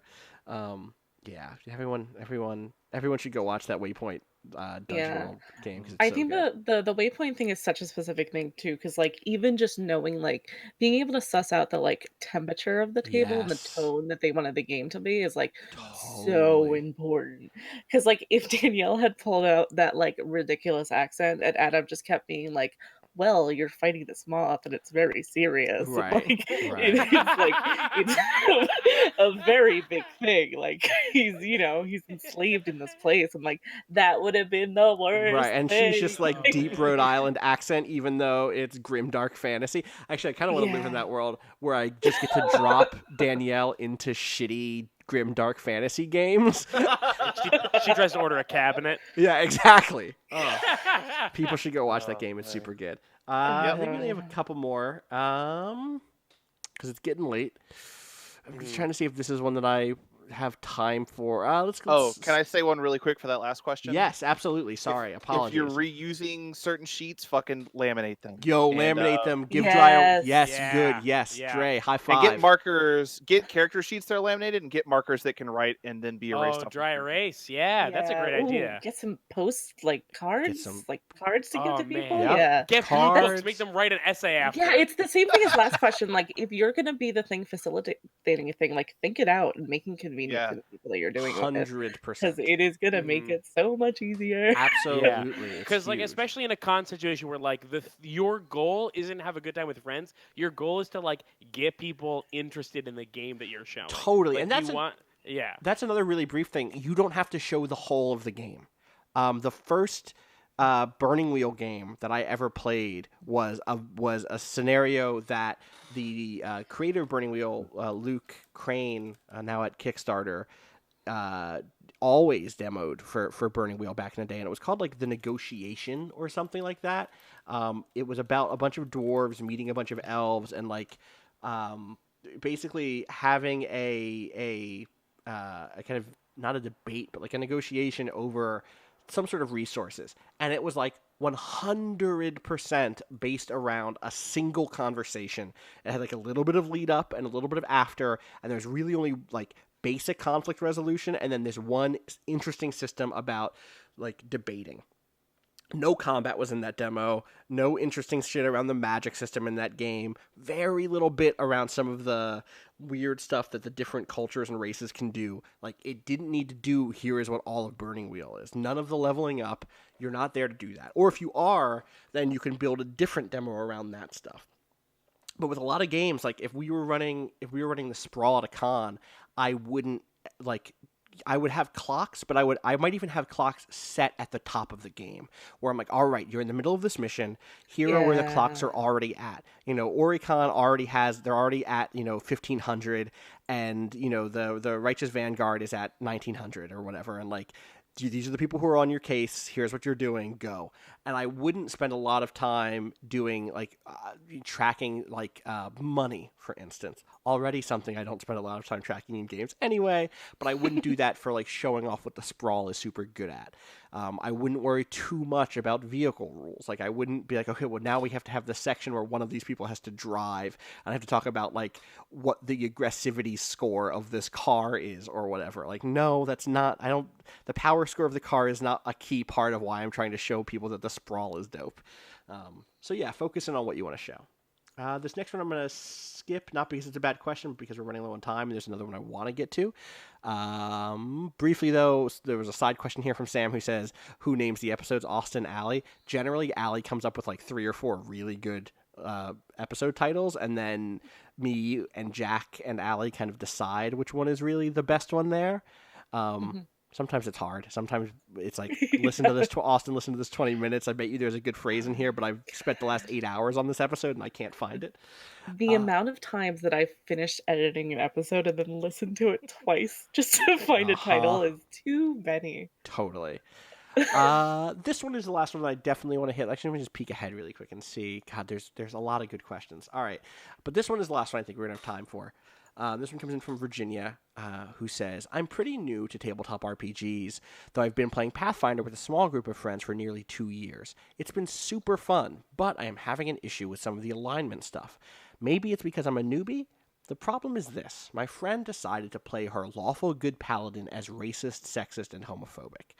The paladin's bigotry comes from a place of ignorance. She grew up in a small town with a cult-like atmosphere. My friend's intention is that the paladin grows out of these beliefs.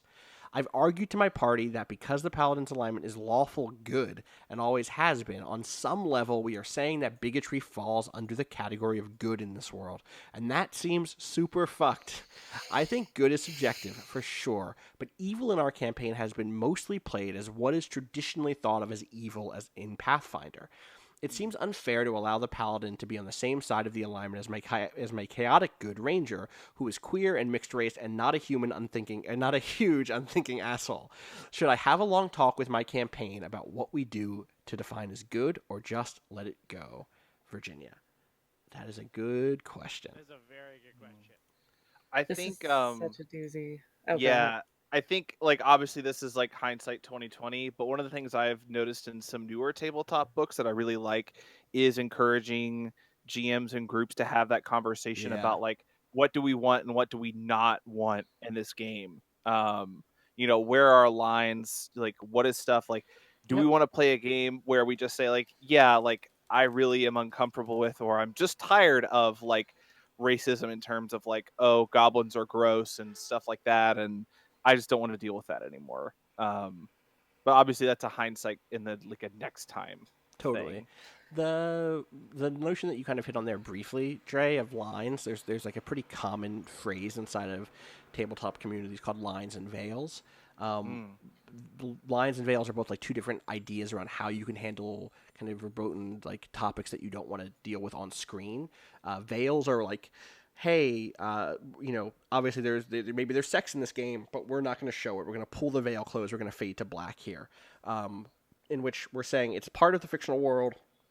It's really here, but we are not going to put the camera on it. I think something like there's a character who gets executed in one of the Season of Hyron that is like, there's a scene that is like really hard for me, and I pull the veil on that because I'm not interested in showing that. I'm not interested in putting the fictional camera that we have on that scene in any way that could romanticize it or fetishize it or like even aestheticize it in any way. There are also lines where you can say like, this is not a thing we are going to do. A thing that we've never done on the show, as far as I can think of or remember, is like sexual assault. For me, that is a line. Like I'm not interested in. Doesn't mean that I don't think that there could be good fiction or that explores sexual assault. It doesn't mean that I don't think that there could be a role playing game that does. I know for a fact that there are lots of role playing games that actually are designed to engage with that sort of thing, especially in like Nordic LARP and a lot of new story game stuff. But it's not something that I feel like I'm confident in my ability to handle without a lot of preparation, with a lot of preparation on the parts of my players. And so like to have that as a clear line, it means like that event isn't going to come up. I'm not going to have an NPC that does it. Like it is not a thing that I'm going to reference offhandedly as like, here's a shitty joke. And having those conversations openly can help a lot. I didn't have that conversation actually in the Burning Wheel game I played with Adam Coble, and it was a real bummer because sexual assault did come up in that game in a way that was well handled on his part as GM, and well, like he was not being a shitty dude by including it, but it hit me out of fucking nowhere because we'd never even loosely had that sort of conversation, and it just fucked me right up. And so, like, I really do advise you having those conversations, or at least saying, "Can we have one of these conversations?" Opening the door so that your players or your GM can say, "This is the stuff I'm interested in or not interested in." Um, I think another really big thing for this is, especially since your player like already has like an arc planned for this character of her like learning that the way that she feels is wrong. Like, you should be telling that person like, okay, that's cool that you want to do that. I am willing to explore this if people at the table are, but like Mm-hmm. that character is clearly not lawful good right now. Yes. And like Mhm.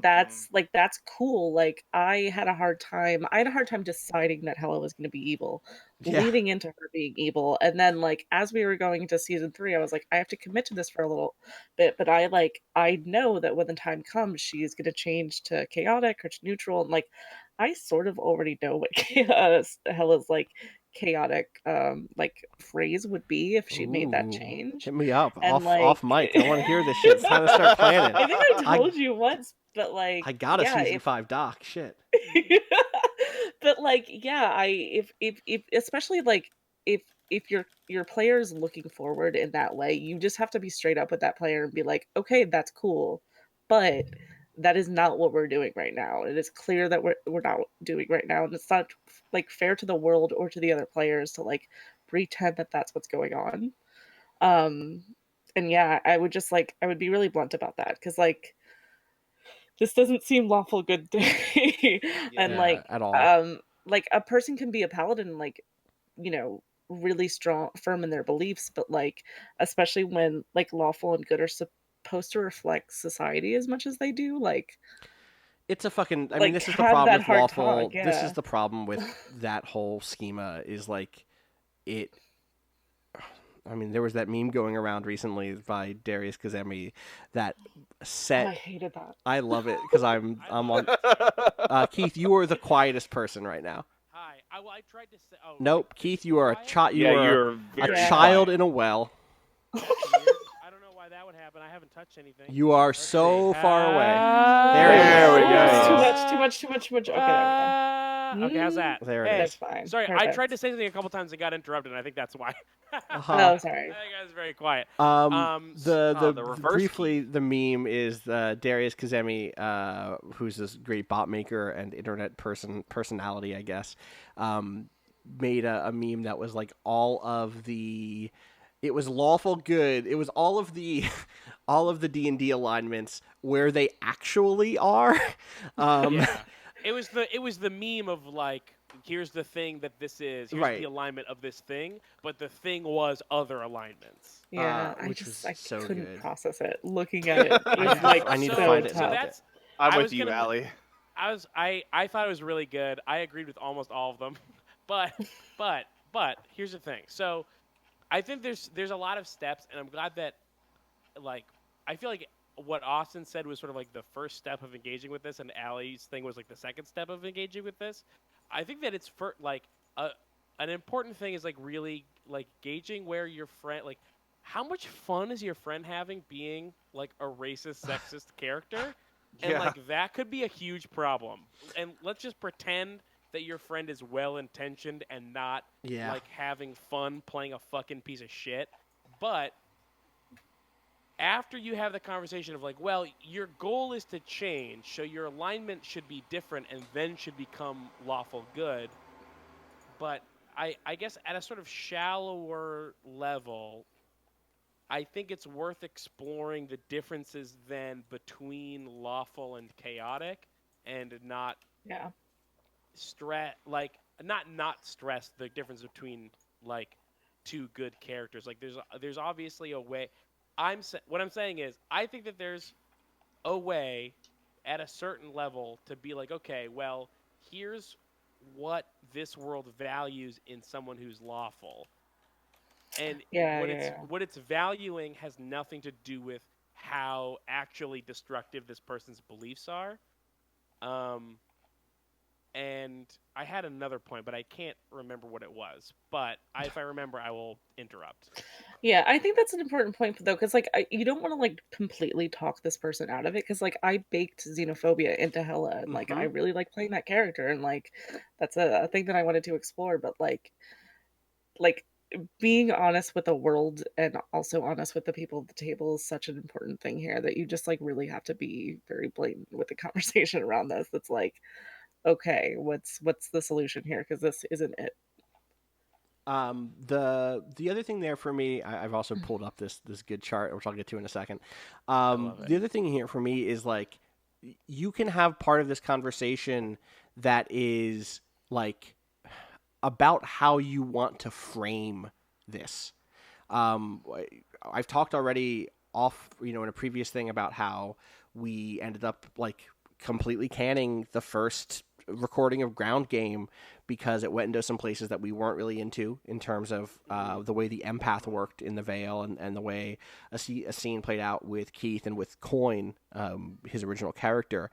And like part of what came out of that conversation was like, for this character to be played in this way, we can go down that route, but it's not going to ever be framed as, and Coin is a fun goofball. Like, if Coin uses his empathic abilities when someone says don't do it, and that person like doesn't have a gun, I'm going to frame that as being someone who is like not taking consent seriously, and I'm not going to frame that positively. And like part of this conversation should be with this player character who says like, and the GM, like, is there a way at least that we can, not even at least, but like, if we're going to do this, I can't be comfortable if we're playing this in a way where, like, my character who is trying to do good things is framed in the same heroic light as, or has to share the same heroic light as this shitty, quote unquote, lawful good paladin that is treating people like shit. Like, we need to figure out ways as GMs, like, and this is shout outs to all GMs out there right now who are hustling.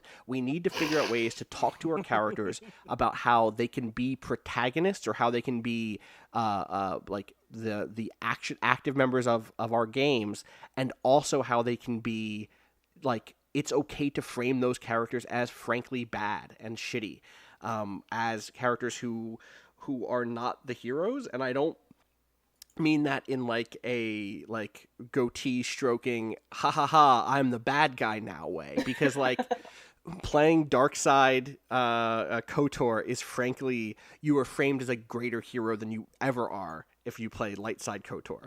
Like, you get all of the great bombast and all of the great like swelling orchestral things, and you get even more surprising outcomes than you get as if you played like the good guy version. A version of this for me in games too was always huge. Was like in Don't Take It Personally, Babe, It Just Ain't Your Story, which is an early Christine Love dating sim, or not dating sim, visual novel in which you play a teacher who can like vaguely date your students. There is original art for the you break down and date your students route, and not for you are like their good mentor who does not cross that fucking line. And maybe it's because I'm a teacher, but like that was like, ooh, this hits me in a spot. I like Christine a whole bunch. Christine and I are friends, but like it was important to me to see that those two things, the thing that had original art assets created for it was that path and not the other path. And there are ways to do that in tabletop games in which you can say like, hey, if you're going to play this character who is xenophobic, like, hella, I'm going to frame that xenophobia in a way that, like, is constantly reminding everyone watching whose fucking side you're on. Like, these are the people who you are, like, not to make it, like, tied to the day we're recording this or nothing, but my dude, Donald Trump, you are on the fucking Nazi side. Like, whether or not you want to be, every word you're saying is like adding fuel to that fire. So when Heliverall, the Queen Killer, steps into town wearing black and gold, like, you got to know what she's representing. And it's part of my job as the GM to show what that means. And like, I don't know, like maybe this is a Pathfinder game where the whole world is fucked and everybody in the world is homophobic, racist, and sexist, and like, that just sucks. Like, it's totally that sounds fine. exhausting. It sounds exhausting, and like If that's a game you want to play and you want to be in that world because you want to play a game of struggle, that is totally everybody's right to do that. But I want you as a player, Virginia, to know that like it is also your right to say like, you know, It doesn't sound like that's what Virginia it wants. doesn't. It doesn't It sound does like that not at sound all. like that. At all. It is, and it is Virginia's right to be like, you know, this just isn't where I'm at right now. I don't want to spend time doing this. I would like to find some place in this world that does not feel like this. Maybe it's like a special city. Maybe it's not special. Maybe it's like a faction in this world that is actually making things better, and I want to see a world that's actually treating people nicely. And I don't know. Anyway, I'm gonna pull this meme up now because I love it. This is from Darius Kazemi, who says, I figured out the D&D alignment of the various D&D alignments. I've long maintained that chaotic good is the most lawful neutral alignment. I love it so much. So, let me just break it down. I'm going to open up in a new tab. Here we go. True neutral is lawful good because in reality, what we consider the lawful and what we consider the good holds the default position in society. And that is the key to unlocking this whole chart. And everything else falls from that. That's really all you need to know. All right, I'm going to close this chart. It's very good. You can follow Darius over at Tiny Subversions, which is a dope Twitter name also. I think that's going to do it for us this week. We have other really good questions, but also it's late now. And also, I think we basically addressed most of these, more or less. There was one, we can get to it later. But there was one that was like, how do you do a podcast? And I wanted to answer that while me. Oh, and I Keith saved were that here. one for when you and me and Jack do one of these. Oh, okay, fair enough. Yeah. I'm Austin Walker. You can find me on Hold on, Twitter. wait, hold on. That's insulting. Yeah. What the fuck are you talking about? Get out of here, Keith. I edited this show for like over a year, and I've been doing podcasts for like almost 10 years. What are you talking about? Me, Allie, and Jack gonna answer this one. We have. What are you talking What am I about? talking about? Is we edit this podcast every week now. Sorry. Yeah, well, how do you make a podcast? I've been doing this longer than anybody. How do you make a podcast, Keith? With fucking audio files and shit and a microphone. That helped a lot. The question, as it was specifically written, was a very. It was not like how do you put words into a microphone. So. Fine. I'm just saying, Allie thought I would be good to answer this one, but I guess not. It's fine. That's. I'm saving it. These podcasts were all supposed to have themes around like who was on them, and so it's gonna be the current production staff, the Marielda crew, the Chime. No, it's fine. This was gonna be the episode in which it was all people who GM'd previous games, but Art isn't available, so Allie was here instead. And I'm not trying to diss Allie either. Thank you. In chat, Ice Cream Jones says, Keith, how are you today? Which feels like the heaviest shade. I'm fine. You can find me on Twitter at Austin_Walker. Where can people find you, Keith? Hi, you can find me at Keith J. Carberry on Twitter. You can find the Let's Plays that I do at youtube.com/runbutton. You can find any of the 3 different podcasts that I'm on iTunes or wherever you get your podcasts. Run Button, Hey, how are you today? And Friends at the Table. .cash is the Patreon. Allie, what about you? My name is Alicia Agampori. You can find me at Allie_West. You can find the show over at Friends_Table. And on friendsathetable.cash, friendsathetable.net. We figured out the Google Play thing finally, I think. Oh, what was wrong with that? Google Play is the worst, is what's wrong with that. That adds up. Fair. I hate them and they're not good. Wait, but what was... Oh, wait, did we actually figure it out? Do you still need me to make that email? No, I literally was just like, here's my new podcast. Here's our new RSS feed. And they were like, oh, we're going to approve it. And now it's just like, fine. I don't know. Oh, that's weird. I've used Google Fuck Play Google. to do podcasts and it works totally fine. That's what I use to listen to all my music, by the way. It That's works well weird. for me. The question that I marked, by the way, is one that we basically answered already anyway, which was how do you make flaky friends commit to a schedule? So, Oh yeah, we went through that. see? Yeah. So I don't know. Maybe there was another one here, Allie, that you marked that I don't see at all. So I'm not looking. Yeah, it's like way at the bottom. It's Do you want to just do this? 'Cause I'm it's finding like it. intense now. Oh, It's fine. Do I you know want to it it's is. just okay. read You can it? I ask it. fully didn't see this. I 100 like Oh, here is okay. proof that I didn't see it. Is I have every other one that's highlighted in this sheet, and I just literally didn't see that this was here. I was not trying to diss Keith. I'm gonna make it. I'm gonna make it If you live. don't- Here we no. We're If you doing want, Keith. you can no. ask it and I won't answer. Do you want me to not No, answer it? I'm gonna make you No. answer it. Thank you. Here we go. I'm Okay. gonna make a new one. I'm gonna duplicate this. I'm gonna duplicate this layer, this slide, because guess what? This one's also from What? Tomas. So I'm gonna go over here and I'm gonna copy Thank you, this Tomas. over here. I'm gonna add it. Boom. And here's a hot trick for you, internet. If you're in any of the Google things and you want to like copy text from one thing to another thing, you can hit Control-Shift+V for paste without formatting, which will retain whatever the font choice was already. That said, this is already the Oh. wrong font because this should be Lotto and not Arial. Fuck Arial. Give me that good Lotto. There we go. All right, now I'm gonna hit present again.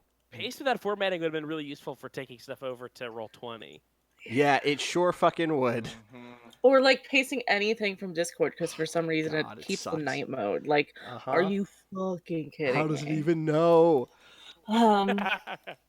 Anyway, yeah. I thought From this one would be Tomas, good a for friend and I Keith, have been yeah. idly talking about starting a podcast for some time and have recently brainstormed a few interesting ideas about how we could find a unique niche product/presentation for our ideas. However, neither of us have any experience with audio engineering or production. Do you have any audio recording software or hardware suggestions helping us sort out the differences between Audacity and OBS, etc., or how important having freestanding mics are for audio quality on a budget? And those sorts of things would be very helpful.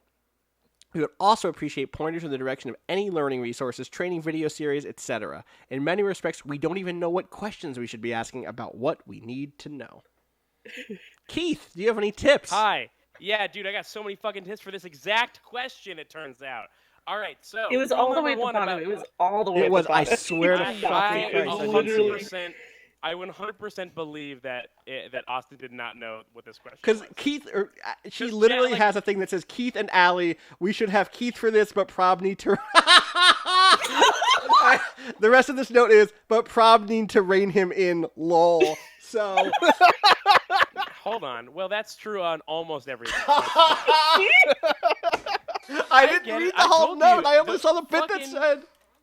Yeah, The but there's like first a specific section of this file that's like for specific groups, and it's all the way at the bottom. And he probably Yeah. didn't. I think didn't to see I it. mean, like, the first shift that I said today was, I'm fine taking criticism, so. Okay, so I'm going to make a blanket rule. If you want to start a podcast, don't get a USB mic. Get an XLR microphone. You don't want to fuck with USB Okay, shit. but wait, real quick. What if you Hi. have no money, like we did when Yeah, we started this podcast? Okay. all right, Before so we here's let the thing. Keith say anything, I just want to say really quickly that like podcasting is really great. The like barrier for entry is the lowest that it's ever been. There are Yes. like literal iPhone apps that you just download and you talk into your phone and then it uploads it to a place for you. Like So w- here's you the were thing. wait, one more. I'm s- You were capable of Vibrating, eventually making like $12,000 on Twitter from having a podcast that sounds like shit for like a year. So like Keith has very good advice and you should listen Yeah. to it. But if you just want Okay. to start a thing, start a thing. Don't spend like $200 to start. Get off the boat. Okay. Okay. Here's the thing. You please listen to me. No one is going to listen to your podcast if it sounds bad. Not true. We Straight have up. a podcast Not and true. it sounded bad for a long time. Yeah, and then now it sounds good, and now a lot of people listen to it. Okay, but there's a barrier. Like, we sounded worse than the barrier to entry for a little bit, but we also had a carryover audience, which is different. Yes. So, you can, if you go to any list of, hey, what are some cheap microphones I can get to start myself off on a podcast? They're going to give you USB microphones that are basically about, or if not more expensive than, like cheap XLR microphones and an audio interface that you can get for the same price or less that will really, really, really like perform better than the USB stuff. The way that USB works is it takes an analog signal, translates it using shitty electronics to a digital signal and then sends it into your computer where then you cannot really play with it at all. If you get a shitty little mixer for $30 and you get a shitty XLR microphone for $30, you're under $100 significantly, and you've got yourself something that sounds better than like a Blue Snowball or whatever, which costs like 60 or 80 bucks. Yeah, do not waste your money on like what's the high-end blue The thing? Blue Yeti. Yeti. Blue The Yeti. Yeti, yeah. do Like like just not. get a mixer. That's Just like get the a one that mixer. just get a mixture. Make sure that you have pop filters. Yes. Do not make a podcast if you don't have a Yes. pop filter. Mm-hmm. Audacity is your enemy. Use it, but be careful. Like you would use an enemy. Right. So, You are the turtle and it is the scorpion. yeah, so there are things that can replace Audacity if you're either willing to spend money or willing to gamble on other things. But for the most part, you want to record on Audacity and try to find something else to edit in. Editing, Allie still edits a show on Audacity, and it literally hurts me. It kills me every Listen, time. Allie does a fantastic job. Allie does a great job, but I just want her to have better tools to make it easier for her. I found a system with Audacity that I really like. I didn't come from any like audio background. The first episode of Friends at the Table that I edited, it was the first thing that I've edited in my life. Like I was just like, I'm gonna look at these YouTube videos and like see if this works, and it kind of did. Allie is very lucky that Audacity behaves for her. On my computer, and I have a nice computer, the most basic Audacity functions take forever, and it's a problem. So if you have, especially if you have a computer that does not handle Audacity well, please get yourself something perfect would be like, there's a version of Sony Vegas that is like a limited thing that like has all of the audio stuff that you would need and none of some limited video stuff, which you don't need for a podcast. So I think it's like a $70 thing for like the Sony Vegas thing. Start in Audacity. If it's not working for you, consider upgrading. I know that it costs money. It's almost the only other thing that you will need to spend money on. Yeah, if you literally do not have any money and you want to stick with Audacity, split up the things that you're doing. The way Yes. that I was able to do Audacity when I still had a computer that ran it like shit was I had a specific day where I cleaned up files, and that was the thing that I was going to do because it was going to take me an hour. I had a specific day where I would listen to the episode and cut out the like talk that I wanted to do and leave all of the like coughs or like people bumping their mic and the little Mhm. background noises, because what I was doing is figuring out how long is this episode going to be and what Right. is the like talk here that's not important. And then the third day I would go back because it's way shorter and now I can pause and mute all of that stuff. So Which- like You just hit the third thing though that is like super important, which is spend time editing. Like yes. it is not enough to record a podcast and then put the files together and say like, that's it, that's a podcast, especially if it's a podcast that is going to be more than just people sitting in a room talking, where like there is, especially if they're together in a room, where there's going to be a natural flow and any pauses are going to be brief enough, and like there's not going to be any crosstalk because people aren't making eye contact. Like Allie and Keith and Nick, when Nick produced the show too, like they put time into the production of the show, which is an ask. Like it's as important an ask as spending X dollars on equipment. In fact, it's a cost that you have to keep putting in every time. It's not just a thing you do for a few hours a week. It's a thing that you spend real time on. And it's like, I don't know, like commit to that if you're going to do it. Yeah. Like make sure that the thing that you're doing seems tight. I have a lot of people that make jokes on Twitter when I edited Friends at the Table, like, oh, Keith never edited anything out. I edited so much shit out. The only stuff I didn't edit out was the stuff that people said, oh, edit this out, or me saying, I'm going to edit this out, because I thought that was a funny joke. But, like, blank spaces, weird noises, noise remove, like, there's so much work that goes into editing something, even something that seems as straightforward as a few people talking for a few hours. Like, Yeah. It's nuts how much stuff you're just like nitpicking out of there. And that's really like Yeah. the job is like be nitpicky. Don't be like the worst time to be precious is when you're editing shit. But I just want to if I can bullet point the fundamentals, get an XLR mic, get a cheap mixer, find an editing software that works for you if you can't find a free one that works for you. And when you're trying to figure out how to level your sound. You want to get as loud as possible ever without ever blowing out the microphones. Edit. Make sure you're at a constant level for your main mix.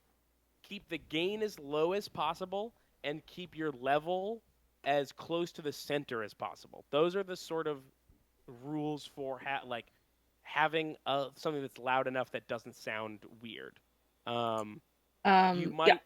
if you have a particularly boomy voice, or you have a particularly tinny voice.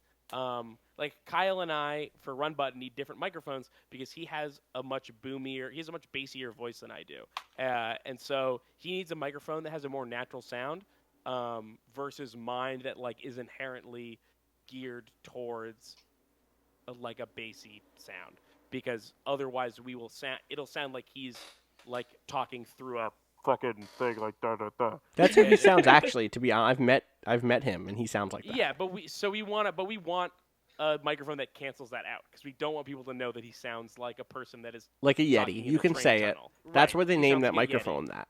After Yes, they heard Kyle. They were like, we need something that captures that. the essence so- of it. So don't be afraid to spend. This is time. This is also time. Don't be afraid to spend time looking for the things that will work for how you sound and how you act. My shit is less sensitive than everybody else's because I talk louder than everybody else and I yell more than anybody else does. That's accurate. So my levels sound different than everybody else's. Now, we did find we all basically have the same microphones because there's so many of us that we wanted to sound as uniform as possible, and there's just no way to be like, okay, you have this microphone that costs $50, you have this microphone that costs $150 because that's what we need. Do what will work for you, but you need to put in the time to make sure that the equipment you have will make you sound as good as possible right away, even if you don't have a lot of money. And there's ways to do that. And it's not USB mics. Should rate it. Yes. Yeah. My three big things that are you have to do this even if your equipment is really shitty, no matter how many people you have on your podcast, are: one, record locally. I know Yeah. that you might just want to upload Mhm. a Skype output. Don't do that. Just Oh. take the 2 or 3 hours that it's going to take to put everything together, because it is so worth it.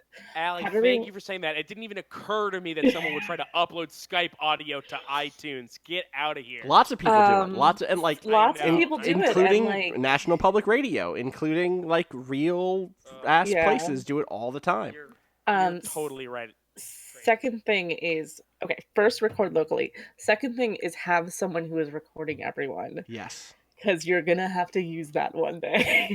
Especially if you have a podcast with deadlines and someone records a thing and then they fly Yeah. to a different state and they don't upload their file. You're gonna want to have that file For of them talking instance. somewhere. Yeah. Yes.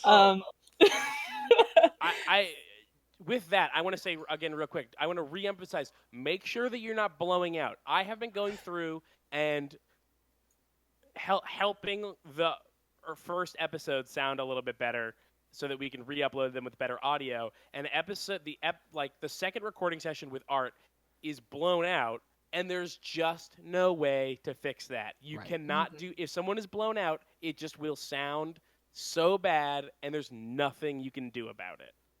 You can always make someone sound louder, but you can never make someone not blown out.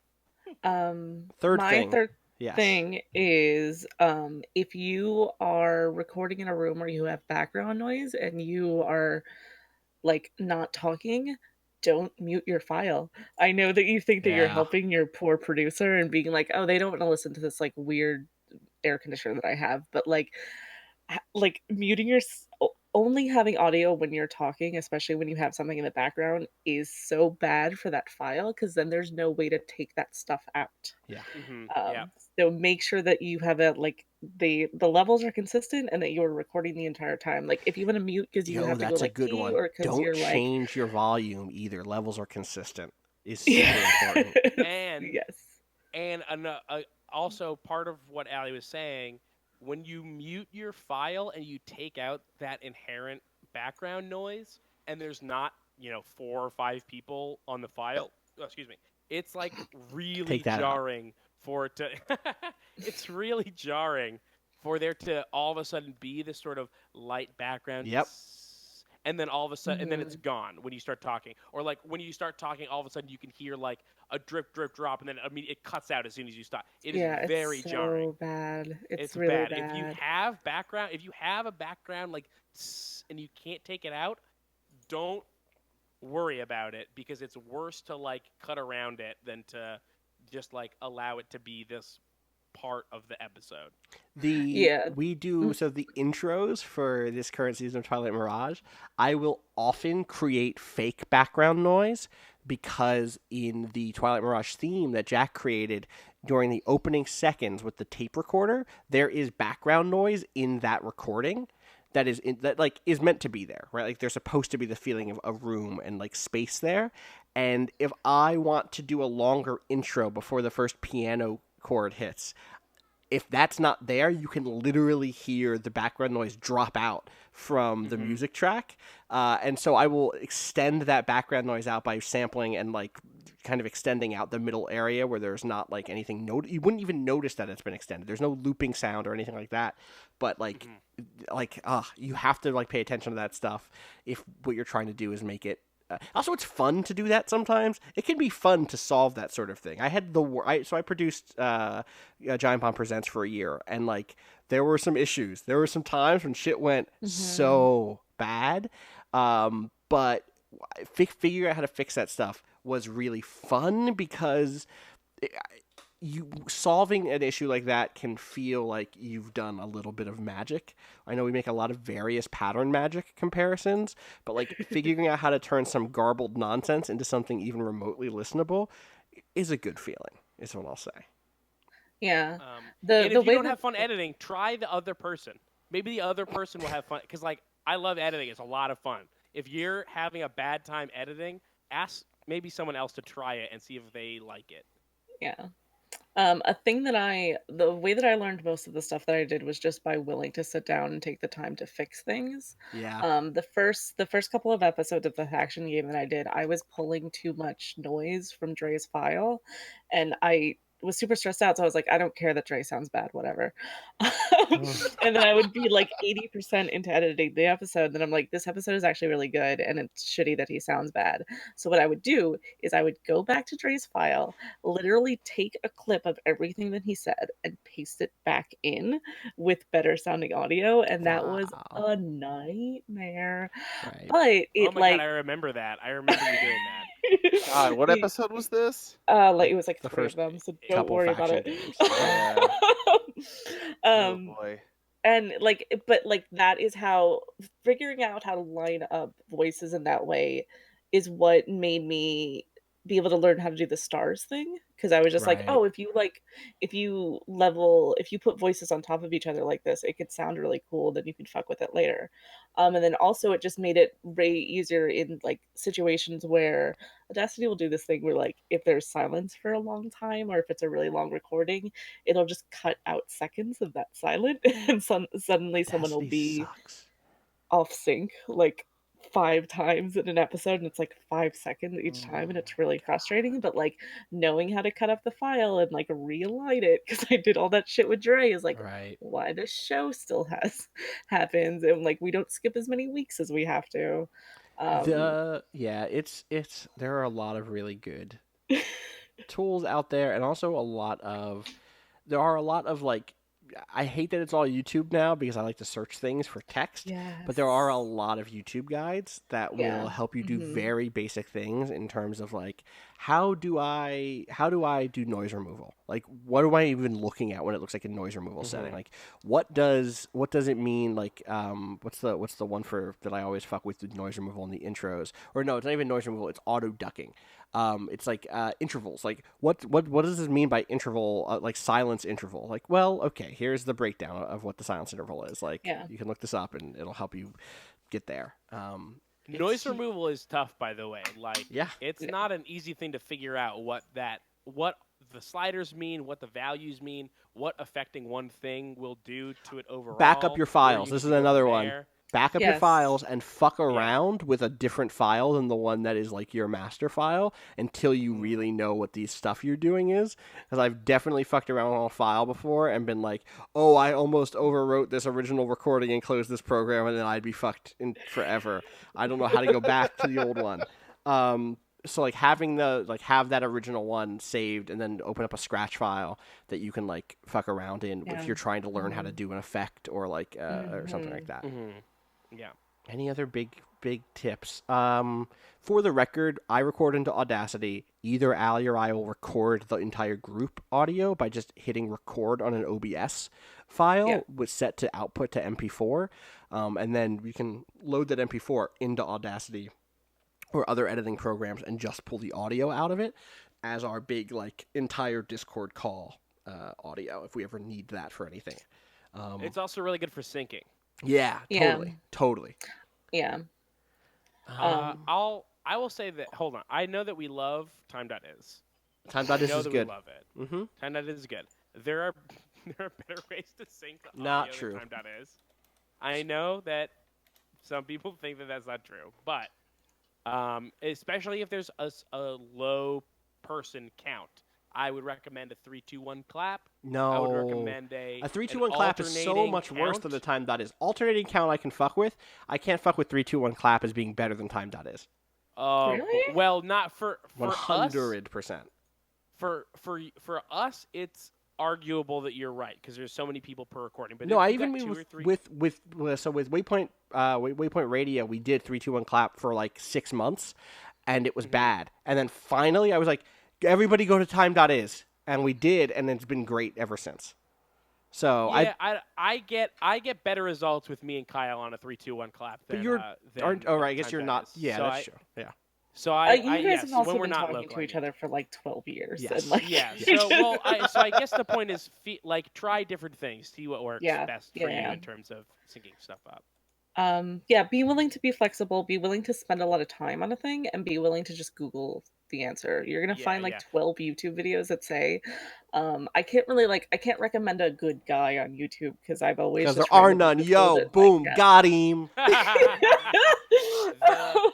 I've always just randomly gone to a thing and then like I click on this file and the guy who's talking sounds like shit, so I'm not gonna listen to him. What the fuck? What does Yeah. this guy think that he's doing?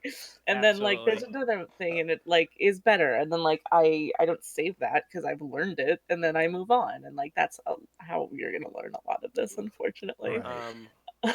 So the reason that theoretically 3-2-1 clap might be better for you is because it inherently ties the sync to the latency of the call versus like the actual global time. And if it works for you, it works. If it doesn't, it doesn't. Yeah. The alternating thing can be fun. Because I like alternating numbers. I think if you haven't heard of this before, it might not make immediate sense. Do we want to do like a quick? Yeah, you let's run just do down people the do it. alternating. Yeah. Yeah. Okay, so Austin, you can be the second person here. Pretend that it's just a two-person podcast. 1, 2, 3, 4, 5. 6. You That's guys did the- that really poorly. I feel like. Well, Listen. Austin did it Sorry. slow, and so No, asked I did it to speak. fast. Yeah. I did it fast. You were The first two pausing. were fast. You The were last one was hesitating. paused because he was pausing on my side. This is why 1, 2, 3 doesn't fuck or alternating doesn't work as good as time that is because like the lag on different people's sides will be different. Because on my side, it was like Keith says a thing and I say a thing immediately after. But for everybody else on the call, it doesn't work that way. This is why I do time that is. Yeah, well, this is why it's dependent on how many people you have and how. Just find the thing that works best for you. There's multiple options. Having the one that works for everybody is having a global file that you can sync to. So, Mhm. Yeah. No, I don't use that super often. but it's a good backup to have yes, just in case. yes, just do Yeah. it. If 2 people record it, that's even better. Have Yep. at least one person do it Mhm. because like there are episodes we would have just straight up lost. Totally. if Our didn't clap have cast that. was really good to even listen to for me on the OBS side. So that was good. God. Can I have final word here on this just really quickly? Absolutely. Because can you go back to the question? Because there's a way that it's worded Sure. Yeah. specifically that's like Trying to get some time that is on screen. Trying to shout out our friends. I over at know. Time.is, but Shout out that's time fine. that is. But the beginning of this question was like, we're still trying to find a topic or find like a niche or whatever. Mm, And like true. be willing to learn this, but also be willing to understand that podcasting might not be for you. Because if you're not like coming in passionate about this thing, you're not going to be willing to spend like the 3 or 4 hours to make something sound really good. And like, that's fine. True. Friends at the Table grew out of Stream Friends, which is like, we all still occasionally do let's plays, and we all made connections from that, and we all had a lot of fun doing that. But like at a certain point, a bunch of us were like, okay, we don't want to spend like 5 hours a week doing this anymore. Yeah. And like that was a fine decision that we made. And there's like a bunch of hobbies that I've like tried to get into that I eventually like put down, but I still put out an episode of Friends at the Table every week. Right. Right. And like be willing to like either have like a podcast that isn't a whole sprawling thing, have it be a finite thing just to figure out if you like it. That's a Like really if it's good just one. just like I'm gonna watch 20 episodes of a thing and we're gonna have 20 episodes of the podcast talking about Right. it just to learn what a podcast is like. Be willing Don't- to do that. Like, not your first project doesn't have to be your masterpiece or the thing that you're gonna be Yeah. doing for 5 years and like make a bunch of money off of. True. Because And like don't be afraid to record 10 episodes and not put them out, and then record an 11th episode and go, here it is. Here's our first episode. Frankly, that is totally a big part of what I think a lot of people don't know this, but behind the scenes, real podcasts do that all the time. Like, Mhm. I think it was Idle Weekend did like 7 behind the scenes Idle Weekend podcasts just to get the flow down right. Patrick and I definitely did a couple beforehand that were just like, what is this thing that we do for Waypoint Radio? And that was first starting. Like that sort of pre-recorded, like feeling it out. I recorded one recently for like a Vice Culture podcast that we were trying to figure out. And it's like, okay, well, what does this look like? And how do we get comfortable talking in a way that is not just us talking regularly, but thinking about what if there was an audience? That goes into making it, if you want it to be that thing. But just to re-echo something that Ali said right at the beginning of this question, which was make a podcast. Just Yeah. get in front of a microphone and start recording stuff. Yeah. You can do that stuff. If you're going to really do it, get the good equipment that's not that expensive and learn how to do the audio stuff. But like the first thing you need to learn how to do, and this is something that we all got to do because of Stream Friends, was like learn to talk with those specific people on a microphone together, get the flow right, get the back and forth down, and then just start practicing that side of it, because you can do that with very little investment if you're already hanging out on the internet together. Like that equipment is enough for you to put together some mock episodes while you're scrounging up money for a better microphone, while you're learning how Audacity or Sony Vegas or Reaper or whatever work. So do those. I also would recommend listen to something that's improvised. Listen to people intentionally improvising. Hearing people improvise and going like, okay, here's what a conversation sounds like with no floor, is I think a really useful tool for like how to keep talking, how to like keep a conversation interesting and keep talking when you have the floor of being a real person with an actual life and opinions. Yeah. Yeah. A podcast lives and dies by the chemistry of the people who are on it. So like what Austin was saying before, like being able to just have a conversation with people and like find a thing that you're passionate about should be the first thing before you buy like a microphone or learn Audacity or whatever else. Like Yes. just do the thing because you want to do it and not because you want to have a podcast that makes a lot of money or because you think having a podcast sounds really cool. Like There's like 20 podcasts. that yeah, make a lot of money. don't like put the horse before the cart in that way and like have fun with it. And if you have to spend 2 months just recording it on your phone, do that because you like to do it and you like to have conversations with Totally. people and like do the thing that you're doing. Also, I want Ali to have the last word here. I didn't mean to open up that inspect page. It's okay if you just want to play games and have conversations and not turn them into podcasts. The fucking villain of our second season was a machine that wanted everything everyone did to be productive and profitable. It is okay to not find a unique niche product or presentation for your ideas. It is okay for those ideas to be things that you have as friends. I have no idea how long Friends at the Table will last. I couldn't imagine. Like, I want it to be a thing that's in my life for decades. There was a moment during the kind of business paperwork side of this where we had to figure out like how long it would take before someone who was part of Friends at the Table could legally sell their stock in Friends at the Table. And Art was like, well, how long do you want to be doing this? And I was like, well, fuck, like a long ass time, like in a way that I don't think that's true for a lot of other things in my life. Like, it's hard for me to commit to things often, and this is something I want to commit to for a long time. But my guess is there will come a day when Friends at the Table wraps. It might be 30 years from now. I don't fucking know, but things end.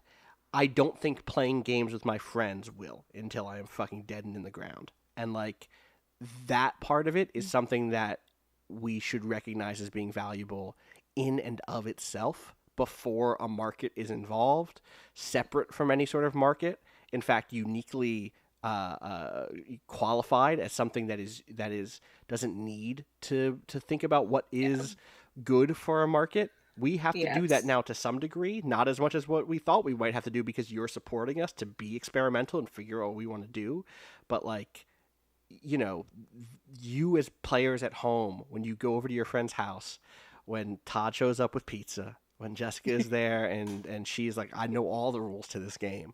Like, that is a special thing for y'all, and take serious thought before you decide. What we want to do is care about whether or not other people are enjoying it by listening.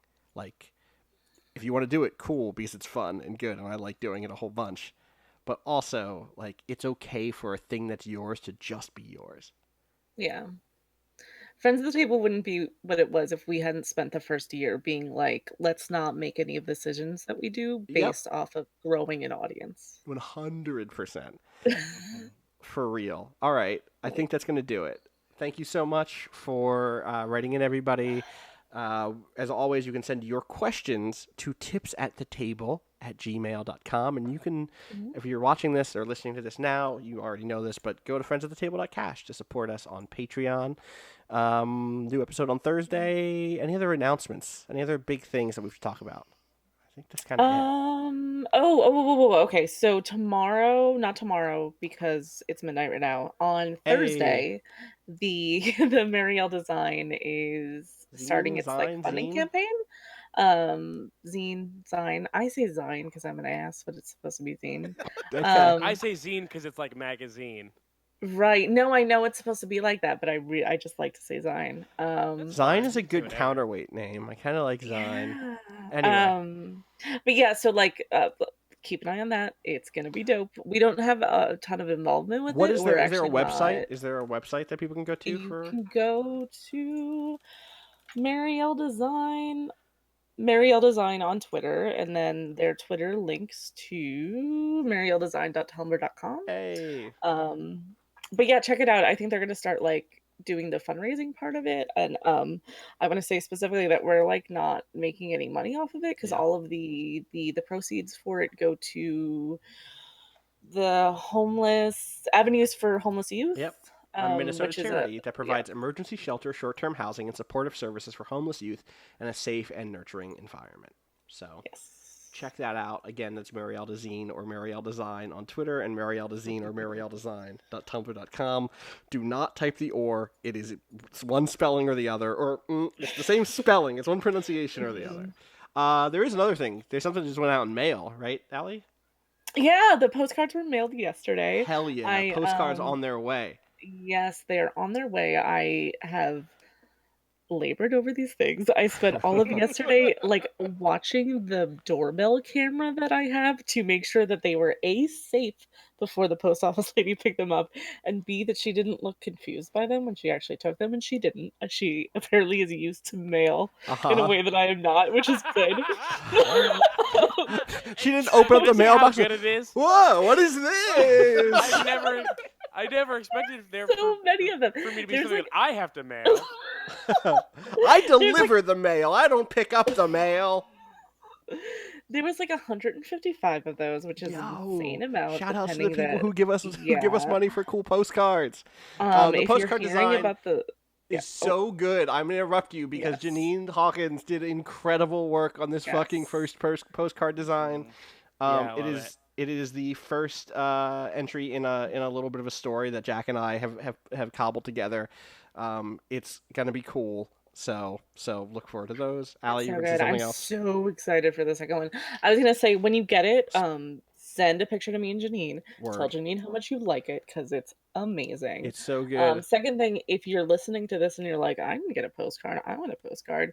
The postcards are at a level 25 and above. If you don't know that, or if you're listening to this Tips at the Table right now and you're like, this is really interesting, but it sounded like Austin was laughing about a thing, and I like don't know what that is, or what was that vampires thing Keith was talking about.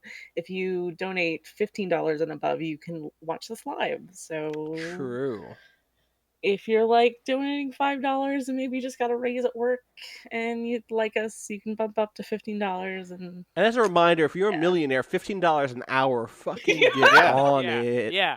I said this. Yeah. I did a stream with Art on the Run Button channel. I talked about the same thing. All these millionaires listen to my shows. These fucking misers donating at the regular levels. No, irregular levels only for millionaires. Go above what we have listed, please. Thank you. I'm just gonna do a check really quick. Listen, if you just gave us $15 an hour for 2,700 days, we'd be millionaires too. Yes. yeah. Thank I think that you. adds up Well, to 15 times we would be 24 millionaires divided by 8. times That's 2,777. still pretty all right. Yeah. That's all right. Yeah, totally. I would love to be a millionaire divided by 8. Or if you're like a super millionaire, just be like, yo, here, A billionaire. They're called I billionaires. want to buy Counterweight and turn it into an anime. Yo, hit me up. But especially if you're the producer who made Gundam 083. True. Because you're gonna be the key animator on that. Thank you. Zine Also, if you're or listening- Zine is a dope name. Yes, good.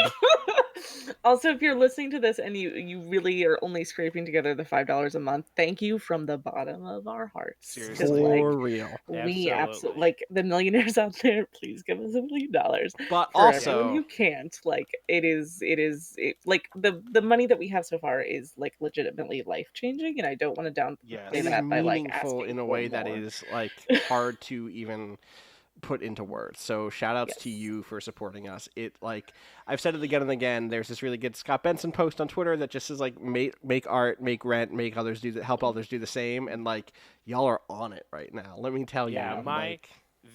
The Patreon, the Friends of the Table Patreon has single-handedly helped me work 40 hours less a month. Yeah. on a day Sorry, job. on day Yes. job. Yes, on day job. I picked up some of that up with doing internet stuff, but yeah. It's So and for those of you who are already actually digging, like Ali said, digging deep. I know some of you are like, I know for a fact that there are people who are like digging deeper than is even like feasible for them because they love us that much. Like shout outs, I really, really, really appreciate it. We love you all for giving us y'all what you aren't can the do. misers. Y'all ain't the misers. If there is a miser out there. There's a miser out there. I swear to God, if you're a heat miser or a cold miser, and you're not giving us $50 an hour, I'm gonna be pissed. What is the best type of miser? If you're a Burgermeister Burger, and you're not Give giving me us Malice $50 Miser, an the hour, I'm gonna J-Pop. lose my shit. Thank you, Allie.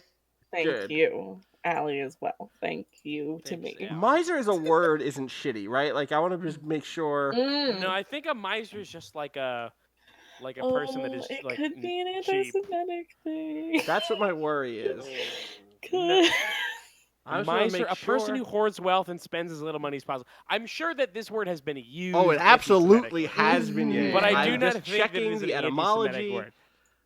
It doesn't seem to be a problem. Yeah, I think do we're not okay. think that it is. I think we're. I was- alright. I think that it's good.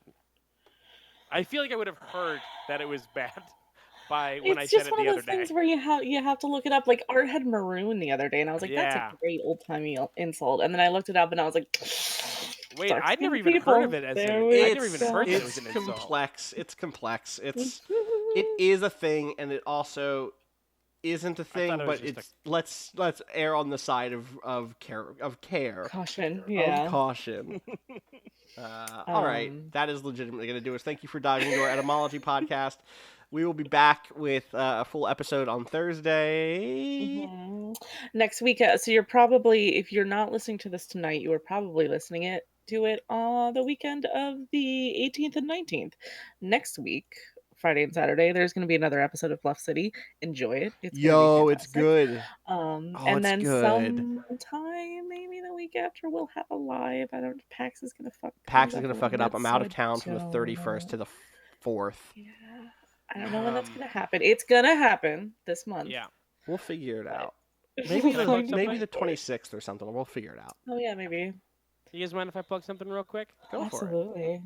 If you go to contentburger.biz, if you're not hearing this live, the Shenmue Let's Play is over. You can listen to the whole thing, watch the whole thing, and there will be a new subscriber Let's Play for Run Button. Ooh, what is it? I don't know. There's a poll that is going up. If you're watching live, Hell yeah. you can take part in the poll as soon as it goes up. I'm looking to put up the last hour and a half. I'm putting out the last hour and a half all as one big episode sometime before I go to bed today. So it will be. You keep an eye out People on in Twitter chat. and please go to contentburger.biz. Make them please. play something good. People in chat, real quick. If you're listening to this, also if you're not in chat, maybe you're just listening to I the can archive. tell you what it might be. Because Okay, we're in the final round of polling. It might be the first Yakuza game. good. It might be Okay. Wait, Yeah. Kiwami be, or the actual first one? the actual first one. But I they're believe. like literally releasing that remake of the first one in a Yeah, minute. you should probably do. Just wait for Kiwami. It comes out Well, in 10 you know, days, 13 days. well, that might be what we do, but I feel like Kyle and I generally try to play the original versions of things and not Yeah. the remakes fair. of stuff. That's true. So Or not Kiwami. so Yeah, the- Kiwami, is that what it's called? Kiwami, yeah. Yeah, okay. Yakuza Yeah. Kiwami. It's only Uh, $30. It's so it really might be good. that. It might be that new Digimon World game that came out. Oh, Oh. sick. Yeah, and that it game's might pretty good. and it might also be KOTOR 2. I've put my official stamp on playing Yakuza because I want to play KOTOR 2 for our fucking Star Wars Let's Play. Yeah, that's where that belongs. Like, Yeah, Yeah. well, hey, that's what happens when people vote for shit. Is that they make stupid decisions. Like, yeah, it we want turns this to out, be paid doesn't instead of it? Free. America. Oh boy. Yeah. Yeah. Mm-hmm. I'm not saying we shouldn't have voted, to be clear. Also, I love KOTOR too, but that Yeah, that should be in the so- Star Wars component of the LP. So there, there's nothing you can do besides just tell people that we put our official stamp on not playing KOTOR 2 that we plan to play for free anyway. And listen, So. if there was ever a group that was gonna say vote for KOTOR 2, It you're- would be you're me. looking at it. Mhm. You're looking Yeah, at it the would be me group. and Austin. The original people out there fighting for KOTOR 2. That's right. I got a stamp. I've been Yeah. I've been playing a 10-year KOTOR 2 based on playing RP. Well, the three of hold us on. together. Hey, Your hey. Mandalorian Wars, that's pre-KOTOR. I know, but then like we're finally in the I've been waiting 10 years for us to be in the fucking Revan downfall shit, and we're finally there. Oh, It's man. really Oh good. shit! That's It's about really to get exciting. lit in your That's so 10-year-old good. Star Can Wars I RP. guarantee- Can I say this?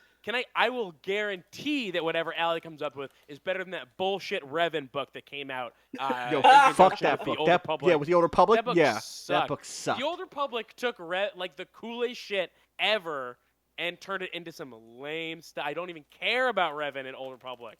I pretend it doesn't even exist. Basically, doesn't. That's not my canon. I will say that the other day I mentioned Canderous Ordo in the Friends of the Table fan Discord, and Allie was just like, Yeah. ... Austin, you've struck me down with these words. I will never recover. I love Waltz so much. Okay. Waltz Tango Cash is the Canderous Ordo of Twilight Mirage. You're gonna fuck me up. Canderous Ordo is good, and Waltz Tango Cash is Anderson good. is really I good. already had Mhm. sights on Walt. Now Yo. that it's a problem for me. Oh man, I damn. can't believe that you guys have the new Mandalore.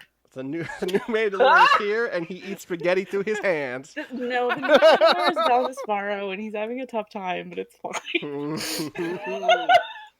God. Don Sparrow is also taken from a mobile suit. God, Wow. okay, it's time that is time. I think. Mm-hmm. Yeah, KOTOR 2 best game. It's damn It's pretty fucking good. Yeah. All right, let's clap at you want to clap at the top of the minute? Yeah, absolutely. It's a long time.